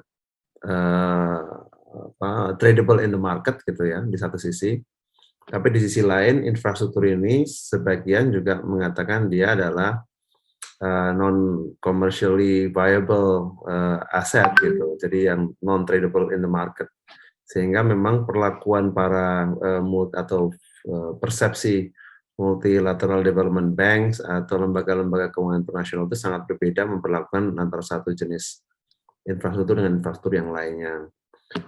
Dulu beberapa waktu yang lalu memang sangat kebijakan pemerintah soal skema direct lending atau pinjaman langsung dari multilateral development banks ke BUMN yang dimiliki 100% pemerintah yang itu menggunakan government guarantee menjadi sangat populer ya atau ekspektasinya sangat tinggi ya. Meskipun kalau saya melihat mungkin beberapa kali sebelum saya jadi BPJT ikut memfasilitasi MD direct lending ke beberapa BUMN termasuk di antara PT KAI tidak sesukses yang barangkali dilakukan di sektor power ya dengan berbagai alasannya. Nah, ini memang satu mekanisme baru yang di mana MDB masuk dalam proyek infrastruktur dengan government guarantee dan itu hanya berlaku pada BUMN dengan 100% ownership di pemerintah. Lalu bagaimana dengan infrastruktur publik yang itu tidak dioperasikan atau tidak dikelola oleh BUMN atau kalaupun BUMN itu tidak 100% seperti atau yang dimiliki publik sebagian seperti Jasa Marga dan Waskita misalnya. Nah, itu yang pertama. Yang kedua, saya kira cukup menarik juga Pak Aloy tadi juga mulai meng-highlight peran dari Indonesia National Authority. Dan saya ingat pada saat pertemuan di G77 dan juga G20, B20, T20 dan D20 itu justru co-chair dari B20 Indonesia yaitu Pak Rida baik sebagai co-chair B20 maupun sebagai INA mengatakan justru sangat membutuhkan peran MDB sini karena menurut beliau INA sebagai sovereign wealth funds itu tidak cukup untuk bisa mengangkat sebenarnya atau meleverage persoalan infrastruktur yang membutuhkan komitmen jangka panjang dengan interest rate yang relatif lebih rendah atau lebih kompetitif. Jadi ini menurut saya juga jadi dilema sendiri bahwa kita dengan Indonesia dengan membentuk INA ternyata masih juga membutuhkan satu leveraging powers dari pihak lain yang tadinya itu harusnya bisa diserap oleh sovereign wealth fund sendiri. Jadi saya masih pengen men-challenge Ibu Bapak sekalian tentang bagaimana view Bapak Ibu sekalian tentang peran MDBs ini. Kita tadi sudah ada isu mengenai ada MICA, ada the World Bank Groups ya yang membantu PLN, kemudian ada AIIB, ya, ada ADB, ada Islamic Development Banks. Gimana kita bisa mendorong ini lebih aktif, lebih masuk lagi pada bagian mana, pada porsi mana untuk mengurangi risiko-risiko investasi di infrastruktur, terutama apabila ada private sectors yang juga ingin masuk ke sana. Dan itu juga membawa saya kepada satu terminologi yang selama proses G20 itu selalu muncul di infrastruktur, yaitu blended finance. Hampir semua mulai dari awal diskusi mengenai G20, orang bicara mengenai blended finance, yaitu menggabungkan seluruh potensi pembiayaan mulai yang komersial, fully komersial di paling kanan ya, itu menjadi mitra-mitranya Pak Arsianto di Sambil Sekuritas sampai ke sisi yang paling kiri yaitu full equity investors, bahkan kadang-kadang juga meminta untuk zero coupon ya untuk bonds misalnya.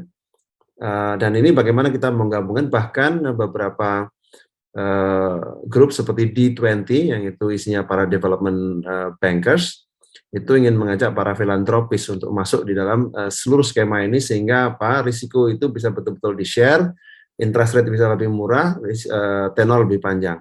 Nah, saya ingin mulai melempar ini bagaimana kita bisa mendorong lagi. Apa kita punya understanding yang sama mengenai peran multi-development banks ini, multilateral development banks, untuk bisa memberikan daya tarik yang lebih besar lagi kepada infrastruktur, supaya muscle kita makin kuat, supaya interest itu makin banyak, supaya private sector tetap bisa lebih masuk lagi membantu kita membangun infrastruktur. Ya. Silakan mungkin kita mulai dari Pak Riki, saya round pertama untuk diskusi kita sebelum kita menunggu pertanyaan-pertanyaan dari audiens. Silakan Pak Riki. Terima kasih Prof. Terima kasih banyak untuk waktunya. Jadi memang kami di swasta Pak ya, itu sampai dengan hari ini kita tidak ada single loan yang kami dapat dari MDB Pak. Jadi mostly kita dapat itu dari commercial bank. Sehingga memang tadi yang disampaikan Pak Danang, saya rasa itu relevan sekali Pak. Karena sebetulnya kami memiliki pengalaman Pak ya, pengalaman untuk setup project sehingga banyak investor asing itu yang masuk ke kami. Nah, sehingga memang cuma memang untuk yang tadi Bapak sampaikan blended finance itu sangat menarik kalau memang itu bisa tadi dari MDBs itu bisa ada produknya untuk bisa G2B. Memang yang tadi Bapak sampaikan memang selama ini yang ada itu adalah selalu G2G through BUMN Pak. Nah, kemudian juga banyak sekali proyek-proyek di Indonesia yang kami amati selama ini, terutama di tol, itu yang sebetulnya sangat-sangat menarik, cuma memang lahan itu selalu menjadi isu. Sehingga sebetulnya kalau ini usul Pak Danang, mohon izin, kalau seandainya memang ke MDB ini di samping tadi G2B, kemudian loan dalam IDR, ya, kalau misalnya ada bridging untuk land acquisition, Pak, itu juga akan sangat membantu helping the risiko infrastrukturnya, Pak. Ya, dan mudah-mudahan tadi kita mendengar dari Ibu Maya itu successful bisa dapat 25 tahun dari World Bank. Saya rasa itu luar biasa, Pak. Dan saya rasa itu akan bisa pushing ya untuk kita sama-sama tadi yang Bapak sampaikan, combining all powers untuk developing infrastructure di Indonesia. Terima kasih Pak Dana. Makasih Pak Riki. Saya juga ingin mengundang juga para peserta webinar ini maupun melalui kanal YouTube untuk memanfaatkan tombol Q&A apabila ada beberapa pertanyaan. Ini ada beberapa pertanyaan yang masuk, nanti saya akan sampaikan kepada Bapak sekalian. Pak Arsianto, silakan Pak.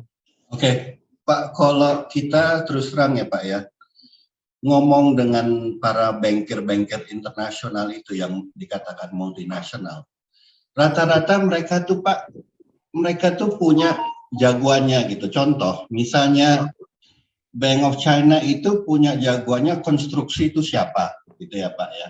Misalnya 4C lah, for instance lah. Let's say mereka itu untuk 4C apa aja mereka biayain gitu ya. Contoh juga untuk di Korea gitu, misalnya untuk Hyundai Engineering itu mereka akan biayai. Nah sekarang gini Pak, untuk toll road ini Pak, kalau kita toll road sebagai pemegang saham, itu kan baru sebagai pemegang saham. Tapi kebanyakan mereka ini Pak, yang juga pemegang saham ini, ingin juga partisipasi untuk konstruksinya.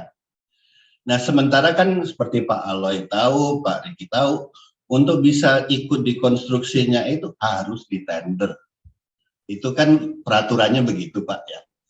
Tapi bank ini justru bilang, boleh nggak yang gue ceritanya nih, saya biayain itu perusahaan, tapi dia dapat untuk mengadakan konstruksi juga gitu. Nah ini kan chicken and egg ya Pak ya, dalam arti kata itu kalau di tol itu kan menang sebagai pemegang saham, baru nanti untuk construction-nya itu di tender, di bid gitu. Nah padahal yang diinginkan oleh beberapa negara itu boleh nggak itu jadi satu paket gitu loh.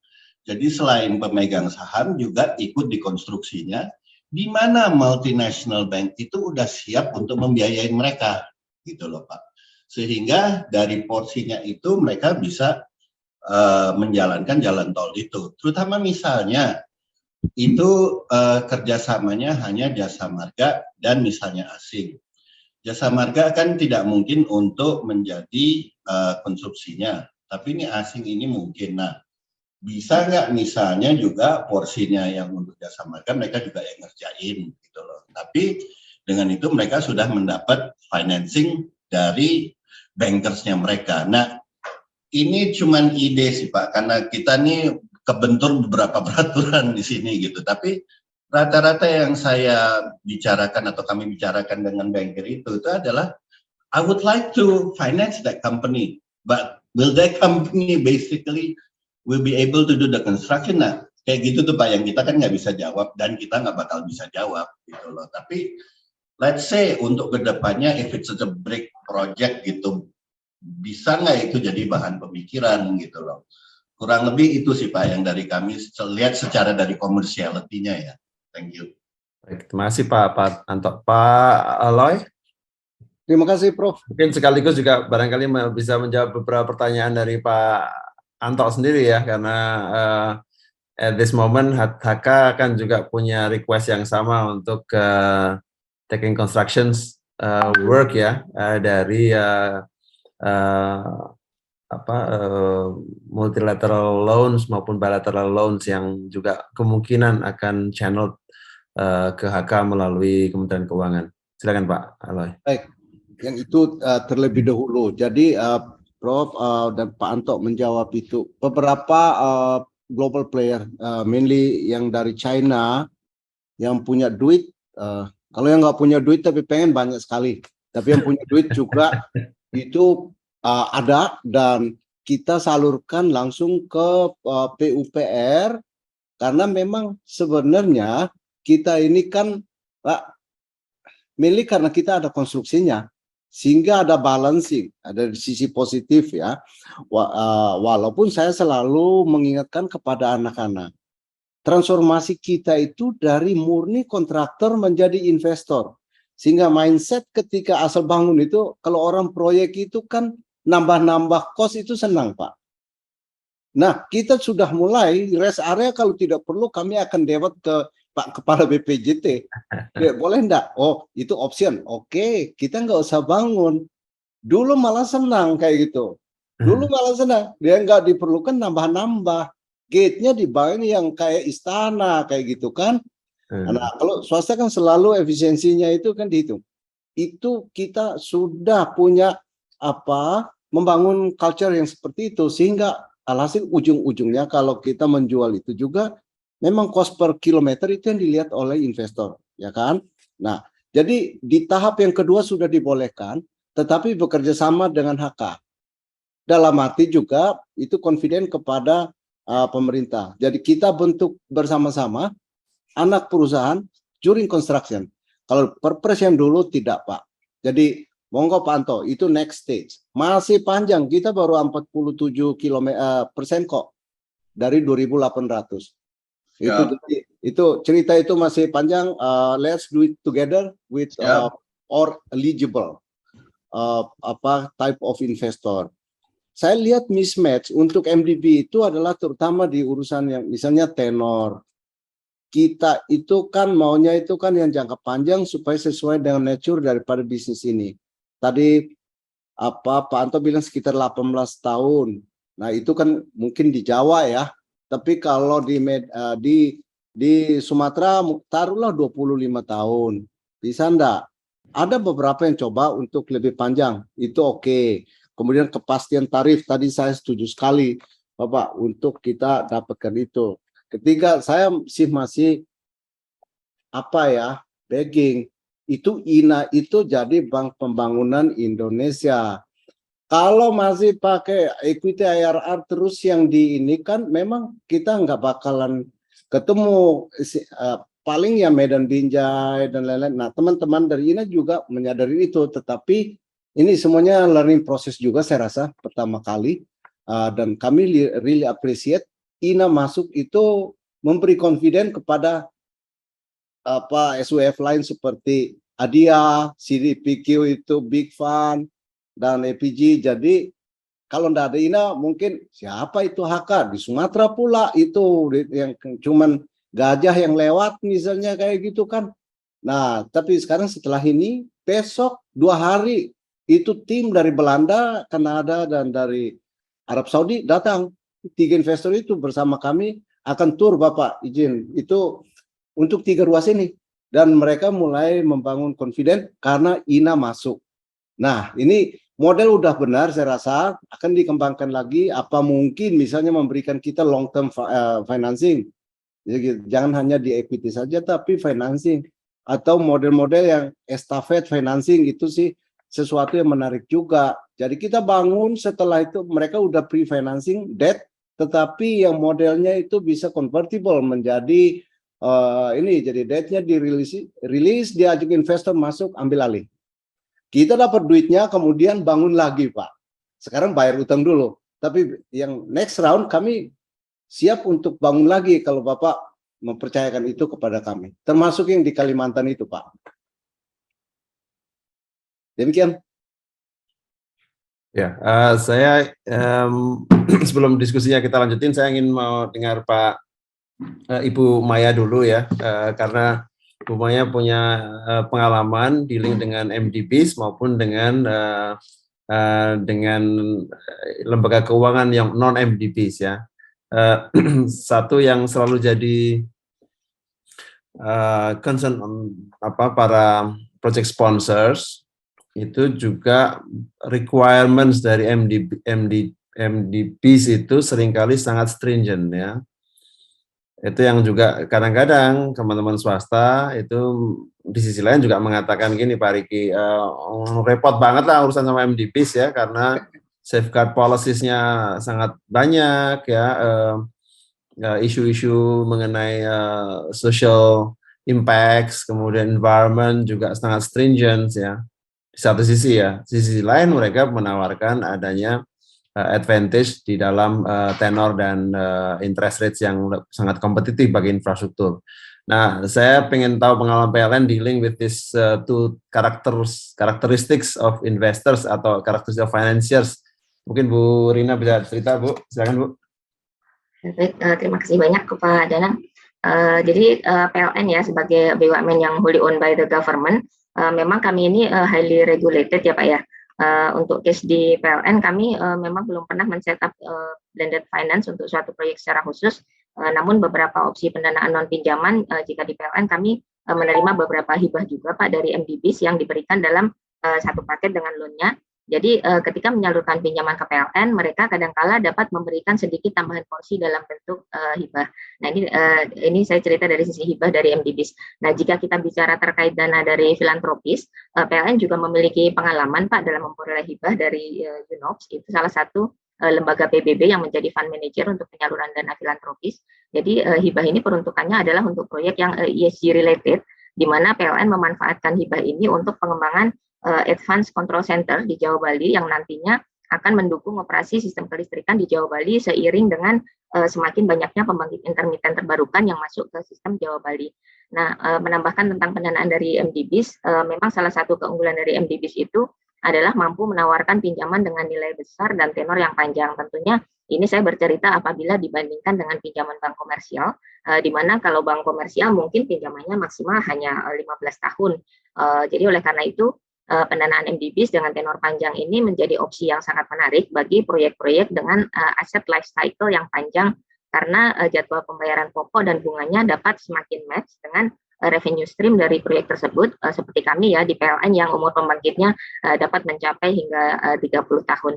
Namun memang proses dengan MDBs cukup ketat dari sisi ESG seperti yang disampaikan Pak Danang tadi, namun memang ini menjadi bagian dari proses approval di internal mereka, dan ini juga sebetulnya akan membantu kita dari sisi debitur, artinya adalah bahwa kita dibantu untuk memastikan bahwa korporasi sendiri itu comply dengan berbagai macam regulasi. Jadi banyak standar yang harus diikuti seperti Equator Principle, kemudian aturan-aturan lain terkait dengan lingkungan. Ini memang bisa dibilang challenging, namun bisa dibilang juga itu membantu kita untuk memagari aksi-aksi korporasi yang dilakukan oleh korporasi. Jadi saya kira selama kita yakin dengan proyek yang akan kita lakukan ini dan kita ready dengan proyek-proyeknya seperti tadi sempat dibahas Pak Aloy ya terkait dengan project readiness, ini saya kira kita tidak perlu khawatir dengan MDBs, namun kembali lagi kita harus cocokkan dengan timeline dari proyek yang akan kita bangun sendiri. Apabila memang kita sudah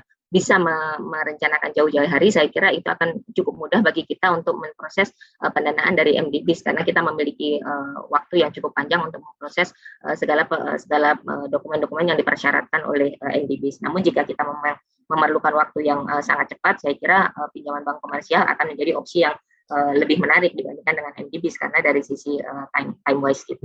Mungkin demikian Pak Danang dari saya. Terima kasih. Ya, terima kasih Bu Maya.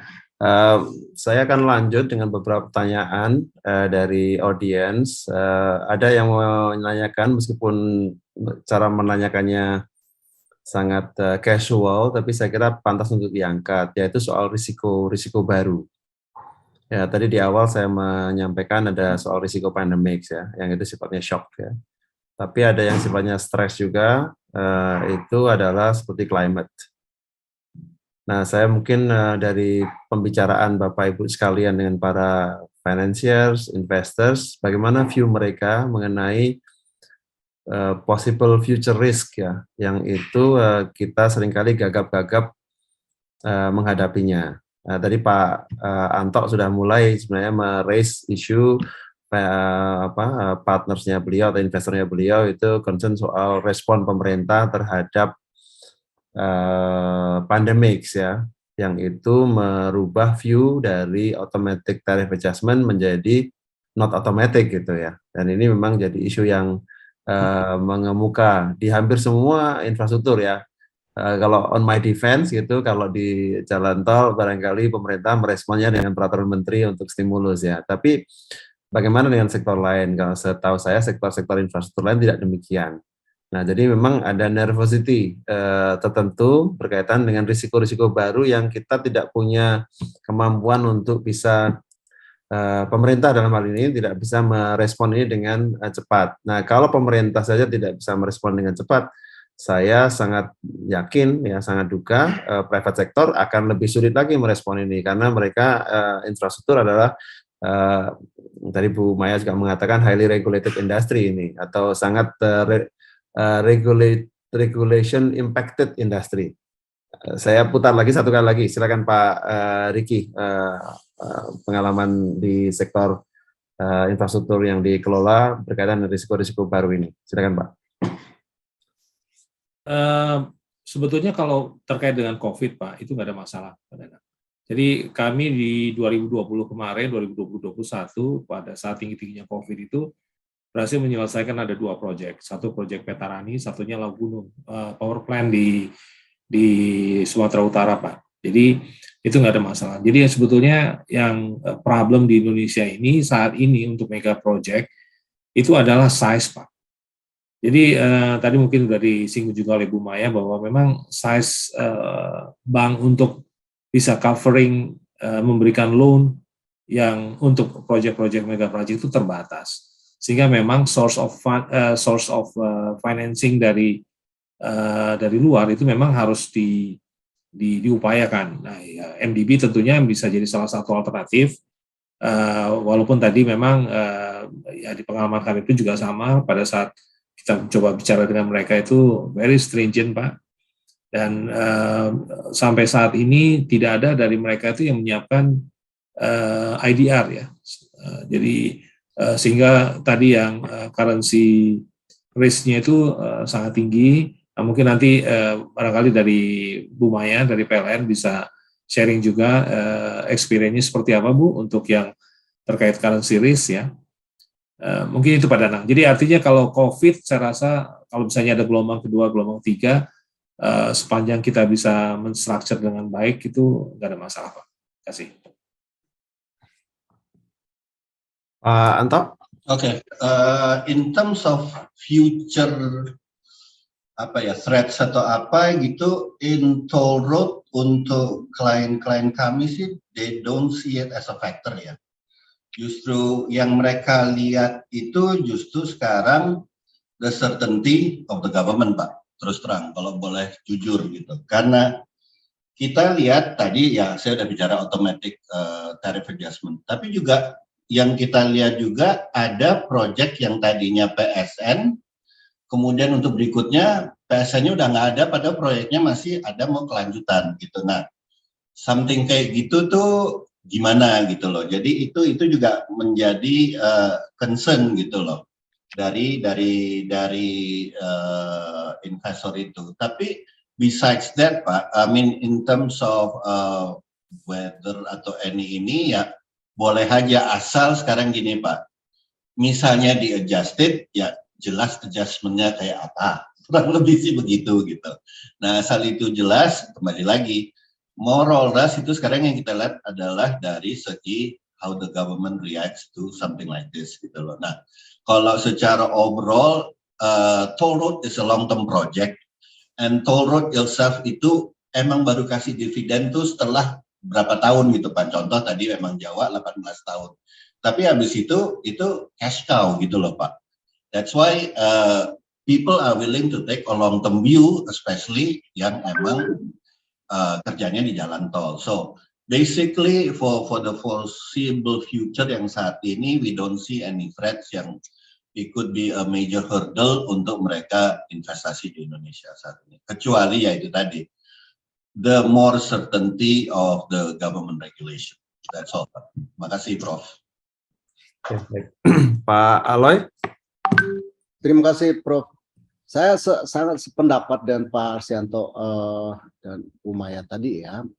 Mainly kalau kayak pandemik atau unforeseen risk itu sebenarnya sudah tidak masuk atau tidak, tetapi bahwa itu sesuatu yang acceptable to investor karena possibility untuk yang seperti pandemi kemarin itu juga mungkin 1 in a 100 year atau apa ya. Jadi sudah diperhitungkan bagian yang kita sama-sama suffer. Bagi HK sebenarnya the way government handle itu sudah bagus sekali. Kebetulan kami kontraktor juga Pak Anto. Kalian yang lain di dalam kantor boleh pakai masker, nggak boleh kemana-mana. Kami bangun terus, jadi tagihan juga jalan terus itu Pak. Nah itu bukan hanya untuk AK, just joking, tetapi all the infrastructure contractors itu during the pandemic itu deviasinya kecil sebenarnya. Memang mendapatkan labor itu susah. Itu salah satu kebijakan yang sangat brilian menurut saya di dalam menghandle force majeure seperti pandemi kemarin. Kalau tidak kita sudah ketinggalan banyak sekali. Nah sekarang kan pemerintah tinggal menikmati berapa yang punyanya Pak Riki akan diresmikan atau punyanya Bu Maya akan diresmikan. Itu kan sampai dengan 2024 tinggal waktunya Pak Kepala ini aja mau tinggal dijadwal yang mana duluan. Karena selama pandemi kami kerja terus Pak, dan fatality rate alhamdulillah relatif rendah, bahkan lebih rendah. Mungkin kami jemuran terus Pak, jadi lebih banyak itemnya daripada kena COVID-nya. Itu Pak, itu jadi answer sini no.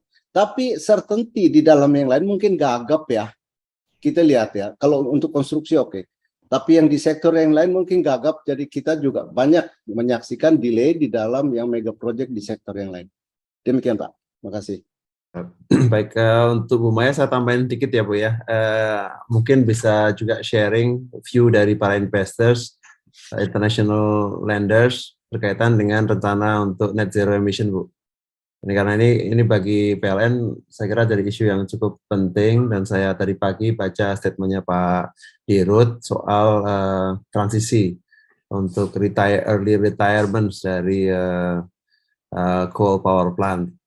Nah ini kan kalau tadi banyak membahas isu soal pandemic, tapi isu besar soal energy transition, kemudian net zero emissions itu pasti PLN directly impacted gitu. Nah ini mungkin bisa disampaikan Bu, bagaimana para international lenders itu melihat isu-isu besar ini mempengaruhi decision mereka untuk berinvestasi dan meletakkan pinjamannya di proyek-proyek di energi maupun di transmisi. Silakan. Terima kasih banyak Pak Danang.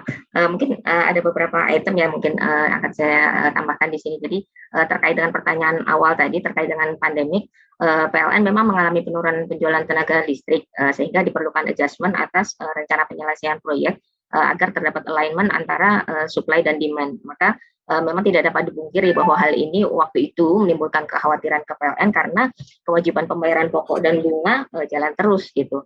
Namun karena pinjaman PLN ini adalah berupa corporate financing, bukan project financing, maka pembayaran debt service ke lender itu akan bersumber dari cash flow perusahaan sehingga dapat subsidi silang dengan proyek-proyek lainnya yang sudah berjalan dan menghasilkan pendapatan. Jadi kekhawatiran terkait dengan pandemik tadi untuk di PLN resikonya masih dapat diabsorb. Kemudian terkait dengan kebijakan tarif ya tadi sempat disinggung untuk tarif adjustment gitu. Di PLN sendiri waktu itu pemerintah juga sempat memfreeze kebijakan tarif adjustment ke pelanggan PLN sehingga tidak ada kenaikan tarif ke pelanggan. Nah, untuk menghindari dampak negatif tersebut, pemerintah mensupport ke PLN dalam bentuk kompensasi. Jadi secara pengakuan pendapatan PLN tidak terdampak, namun secara cash flow PLN cukup terdampak karena pembayaran kompensasi dari pemerintah ini akan menunggu ketersediaan likuiditas dari government sendiri. Jadi meskipun kita sudah bisa mencatat di laporan keuangan bahwa PLN mendapatkan pendapatan sekian dalam bentuk kompensasi, namun uangnya sendiri belum ada karena belum diperoleh dari pemerintah. Nah ini mungkin risikonya lebih dari sisi cash di PLN-nya. Kemudian terkait dengan currency risk tadi sempat disinggung juga di PLN ini memang 100% pendapatan dalam rupiah. Namun kami banyak melakukan pinjaman dalam falas, bahkan lebih dari saat ini lebih dari 70% porsi pinjaman PLN itu dalam falas. Nah, bagaimana kita melakukan mitigasi atas hal ini? Kita memang ada beberapa transaksi hedging Pak dengan bank-bank himbara ini antara lain untuk menghindari kehit banget apabila terjadi volatilitas market. Jadi beberapa instrumen hedging yang saat ini PLN sudah masuk itu adalah forward, kemudian kami juga ada call spread option. Jadi meskipun ini belum dapat mengcover 100% currency risk, namun setidaknya ada sebagian porsi yang telah kami hedge sehingga tidak 100% terekspos gitu terhadap currency risk. Kemudian menambahkan yang terakhir terkait dari pertanyaan Pak Danang, net zero emission. Ini memang pertanyaan yang menarik sekali ya Pak Danang. Kita dibilang oke, early retirement, tapi secara ekonomi lalu dampaknya siapa yang akan menyerap? Kita sudah membangun pembangkit, dia dirancang untuk beroperasi selama 30 tahun, kemudian baru beroperasi 10 tahun, kita diminta untuk retire pembangkit tersebut. Nah ini kan masih ada biaya-biaya depresiasi yang belum terjadi kalau kita tidak bisa menjual. Nah, dari mana kita bisa merecover biaya tersebut? Nah, ini memang cukup tricky ya Pak ya. Kami sudah berkali-kali berdiskusi dengan Kementerian ESDM, kemudian Kementerian BUMN, kemudian Kementerian Keuangan, karena mau tidak mau nanti harus ada pihak yang mengabsorb adanya tambahan biaya ini. Siapa? Apakah kemudian tarif ke pelanggan dinaikkan? Saya kira itu sulit juga, karena ini juga akan mempengaruhi masyarakat secara langsung. Namun apabila pemerintah yang step in untuk mengcover biaya tersebut, seberapa besar pemerintah bersedia menyerap tambahan biaya akibat kita menghentikan PLTU yang seharusnya masih beroperasi, namun kita matikan. Nah, ini memang saat ini masih dalam pembahasan intens Pak Danang. Jadi memang direksi saat ini juga masih terus melakukan sounding ke berbagai lembaga keuangan bagaimana mereka bisa mensupport energy transition di Indonesia untuk mendukung net zero, karena PLN sendiri dalam RUPTL kami diberi target untuk fuel mix itu tahun 2025 23% itu harus dari renewable energy. Artinya kita harus melakukan penambahan pembangkit renewable energy. Nah, sementara dengan adanya pandemik ini kemarin secara demand kami sempat slow down. Nah, apakah kami harus memaksakan untuk menambahkan renewable energy, padahal saat ini secara supply sendiri kami masih oversupply. Nah, ini juga nanti akan diperlukan suatu balancing ya, karena perlu ada trade-off antara bagaimana kita menuju net zero emissions dengan besarnya biaya yang harus ditanggung oleh PLN. Jadi kalau untuk berdasarkan RUPTL 2021 ini untuk 10 tahun ke depan ini PLN akan membangun sekitar 40 gigawatt, dan kita sudah komit bahwa lebih dari 50%-nya ini nanti akan bersumber dari renewable energy. Ini adalah salah satu upaya yang dilakukan oleh PLN dan pemerintah Indonesia terutama dalam rangka menuju net zero emission. Ini akan menjadi challenge bagi PLN, termasuk bagaimana nanti kami bisa mendapatkan pendanaan dari berbagai lembaga keuangan, dari berbagai lender untuk bisa mendapatkan pricing yang rendah, dan bagaimana kita bisa menggunakan pembangkit existing ini mengoptimalkan pengoperasian pembangkit ini, sehingga dari sisi pelanggan sendiri tetap bisa menikmati tarif listrik yang murah karena biaya pokok produksi dapat kami tekan. Mungkin seperti itu Pak Danang. Terima kasih. Terima kasih Bu. Ini memang deserve satu sesi sendiri, dan soal net zero emission sebenarnya T20 itu telah kemarin ya melakukan international webinar, judulnya itu Emerging Economies Toward Net Zero Emissions, Challenges and Opportunities on Technology Innovation and Financing. Itu kemarin dilakukan oleh teman-teman kami dari Task Force lain ya, Task Force 3 di T20 yang memang fokus kepada energy transition. Nah, saya mungkin untuk menutup itu ada satu pertanyaan yang menurut saya cukup intriguing ya. Semua negara, baik negara maju, negara berkembang, itu selalu punya siklus politik, election dan seterusnya, kecuali mungkin China ya. Dan kita di sisi lain, infrastruktur itu sebagai sebuah aset, dia akan stay for a long time. Ya. Concessions itu kalau di tol itu bisa sampai up to 50 years. Di infrastruktur lain juga punya durasi konsesi yang panjang. Nah, investors dan lenders ini barangkali kalau dalam komunikasi Bapak sekalian dengan para lenders melihat political cycle ini seperti apa dan how optimistic, itu yang sifatnya umum ya, tapi barangkali yang kedua itu optimistic view dari Bapak sekalian untuk upcoming elections dan future administration. Ekspektasinya seperti apa? Kira-kira mungkin barangkali 1 menit, 2 menit, untuk 1 menit lah untuk masing-masing. Setelah itu nanti akan kita lakukan closing. Saya balik ya, Bu Maharani dulu, silakan Bu. Baik, terima kasih banyak Pak Danang. Mungkin kalau dari sisi PLN ya Pak ya, ini memang kami juga khawatir Pak terkait dengan isu politik ini, karena memang kembali lagi kami selaku 100% dimiliki oleh negara ini, kami tidak dapat berkilah gitu ya ketika kemudian dari pemerintah menugaskan ini, menugaskan itu, seperti tahun ini kami ditugaskan untuk melakukan subholding dari sisi struktur organisasi ini, mau tidak mau harus kita laksanakan. Begitu juga ketika rencana umum penyediaan tenaga listrik PLN itu kan juga diterbitkannya oleh Kementerian ESDM, ketika kemudian dari pemerintah itu berubah arah gitu untuk pengembangan seperti yang kemarin contohnya kami ada untuk pembangkit PLTU Indramayu, itu mega project juga 1000 MW, namun karena kemudian pemerintah bilang oke, at all cost kita hentikan pengembangan PLTU ke depannya, kita stop sama sekali. Nah, ini adalah salah satu kebijakan dari pemerintah ya, meskipun secara bisnis kalau kita bilang PLTU ini paling murah gitu, namun karena kembali lagi adalah kebijakan secara nasional menuju net zero, ya kita tentunya akan support meskipun nanti kita harus pertimbangkan juga dampak biaya terkait ini. Nah, saya kira ini pasti sangat menarik ya Pak Danang dan Bapak Ibu untuk kita amati, dan kami selaku korporasi pasti akan siap mendukung rencana dari pemerintah seperti apa, dan tentunya ini akan tetap kami kaitkan dari sisi bisnis PLN, karena kami juga tetap harus melindungi konsumen, bagaimana pelanggan itu jangan sampai tarif listriknya naik, dan kami harus tetap berupaya untuk selalu efisien dengan tetap mendukung program-program pemerintah. Seperti itu Pak Danang dari PLN. Terima kasih. Pak Aloy, silakan Pak. Sekaligus saya begini aja. Remarks barangkali Pak. Ya, saya gini aja. Kalau dari ini, saya bukan ahli politik, tapi saya cerita ke Bapak. Di dalam ini, justru politisi itu dari Komisi 6 dan di komisi itu semuanya across fraksi, justru yang setuju lebih dulu daripada yang pemerintah. Mungkin mohon maaf kadang mungkin lebih telat lebih duluan daripada BPJT setuju perjanjian pembangunan jalan tol, Bapak. Jadi ini sangat menarik karena memang economically viable dan mudah untuk dijual. Jadi siapapun, saya nggak melihat itu. Kalau toh terjadi mitigasi kita udah bikin 4 tahap Pak. Jadi kita stop di tahap 2 aja. Kalau ada regime yang benar-benar ekstrimnya itu view-nya beda, away daripada infrastruktur. Nah disitulah tahapan. So kita aman so far, ya Pak. Oke. Ini kata kuncinya aman so far. Nah, oke. Pak Anto. Ya, sama. I mean, in terms of our client ya Pak ya, Bapak juga tahu klien kita. Ini udah toll road yang keempat yang kita mau coba selesaikan secepat mungkin.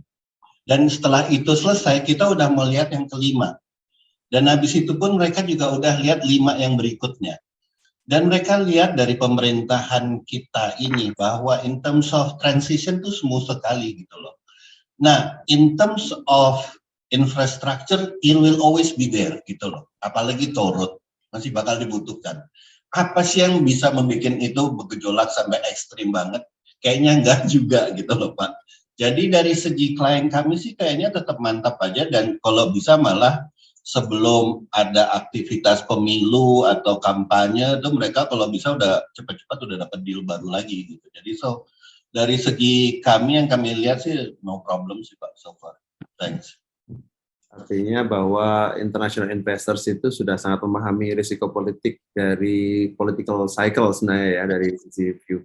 Pak, terima kasih Pak Anto. Pak Riki. Ya, makasih Pak Danang. Dari kami Pak, harapannya itu mudah-mudahan setelah 2024 ya kemungkinan besar mungkin kan akan banyak pergantian, menteri juga ganti dan seterusnya, itu ada kepastian mengenai kebijakan Pak Danang. Sehingga yang terkait dengan konsesi yang mungkin sudah diberikan saat ini, kemudian tarif, kemudian di tengah jalan untuk proyek-proyek yang masih jalan itu kan seringkali ada perubahan-perubahan biaya konstruksi terkait dengan perubahan-perubahan kebijakan.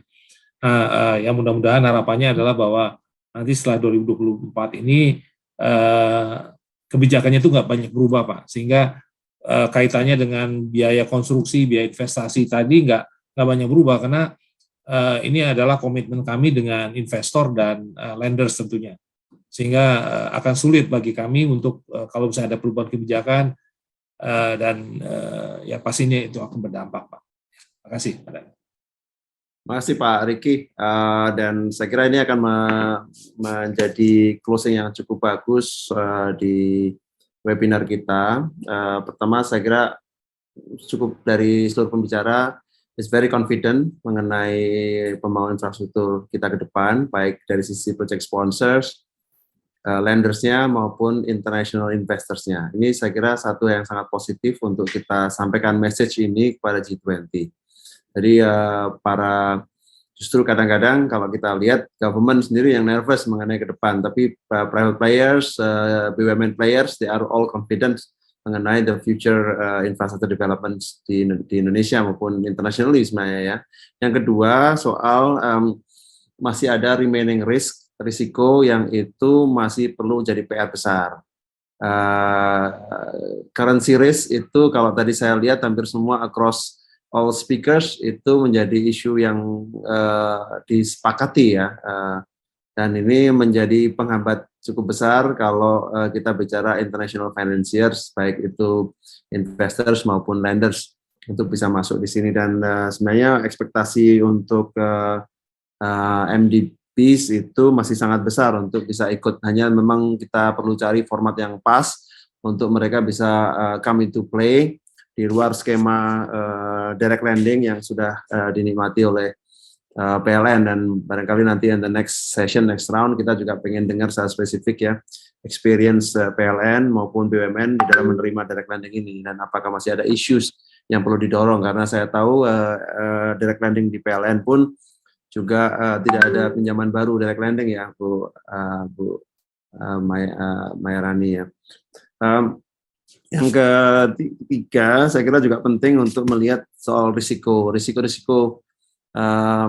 baik risiko makro maupun risiko project itu tampaknya sejauh ini masih bisa well managed gitu. Mungkin yang lebih concern dari semua pembicara di sini adalah project risk sebenarnya, bukan di macro level risk ya, seperti pandemics, climate, dan risiko-risiko lain yang sifatnya macro level, tapi justru di project level, dan itu sangat dibenarkan bahwa baik semua pembicara mengatakan project preparation yang bagus is a must gitu, dan ini memang membawa exposure yang lebih besar kepada pemerintah untuk bisa membantu mempersiapkan project itu dengan lebih baik di awal. Jangan sampai itu menjadi persoalan justru pada saat construction maupun operations. Saya kira itu beberapa catatan yang bisa key takeaways yang bisa kita bawa pada pagi hingga siang hari ini. Terima kasih sekali kepada seluruh pembicara, Pak Riki, Pak Arsianto, Pak Aloysius, dan Ibu Maya Rani, dan juga kawan-kawan dari P2EP. Saya juga mengucapkan terima kasih kepada seluruh pendukung atau knowledge partners yang ada di sini semua. Saya sebutkan satu persatu: Utama Karya, kemudian PT Sekuritas Samuel Internasional, PT Nusantara Infrastruktur, PT Marga Utama Nusantara, juga knowledge partners kami yaitu PT Penjaminan Infrastruktur Indonesia, Deloitte Indonesia dan Deloitte Global, University Network for Indonesia Infrastructure Development, dan Area untuk supportnya di dalam acara pada pagi hingga siang hari ini.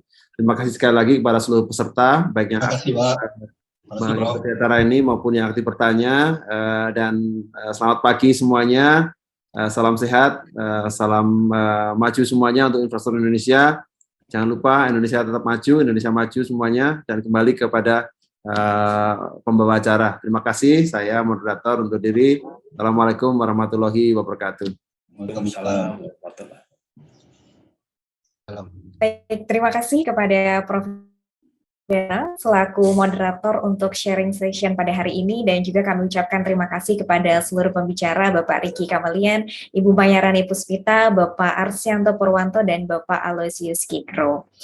Baiklah Bapak Ibu hadirin yang berbahagia, sesaat lagi kita akan mendengarkan closing remarks yang akan disampaikan oleh Lead Co-Chair Task Force A T20, Bapak Profesor Danang Parikesit. Monggo, saya persilahkan.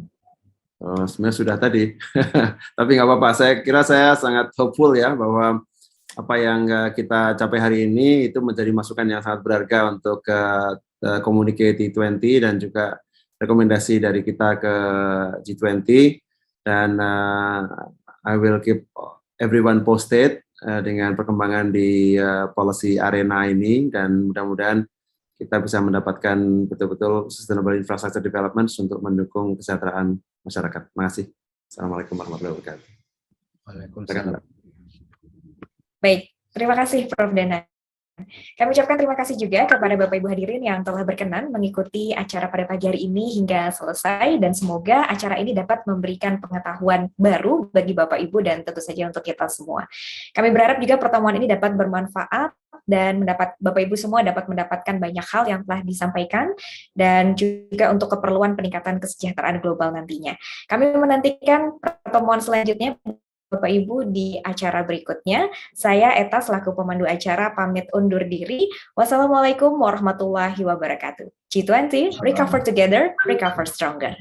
Ya, makasih semuanya. Terima kasih, Prof. Terima Ya, kasih. Pak Danang. Task Force 8 is hosted by Economics and Business Research and Development Agency, Faculty of Economics and Business, Universitas Gajah Mada. Recover together. Recover stronger.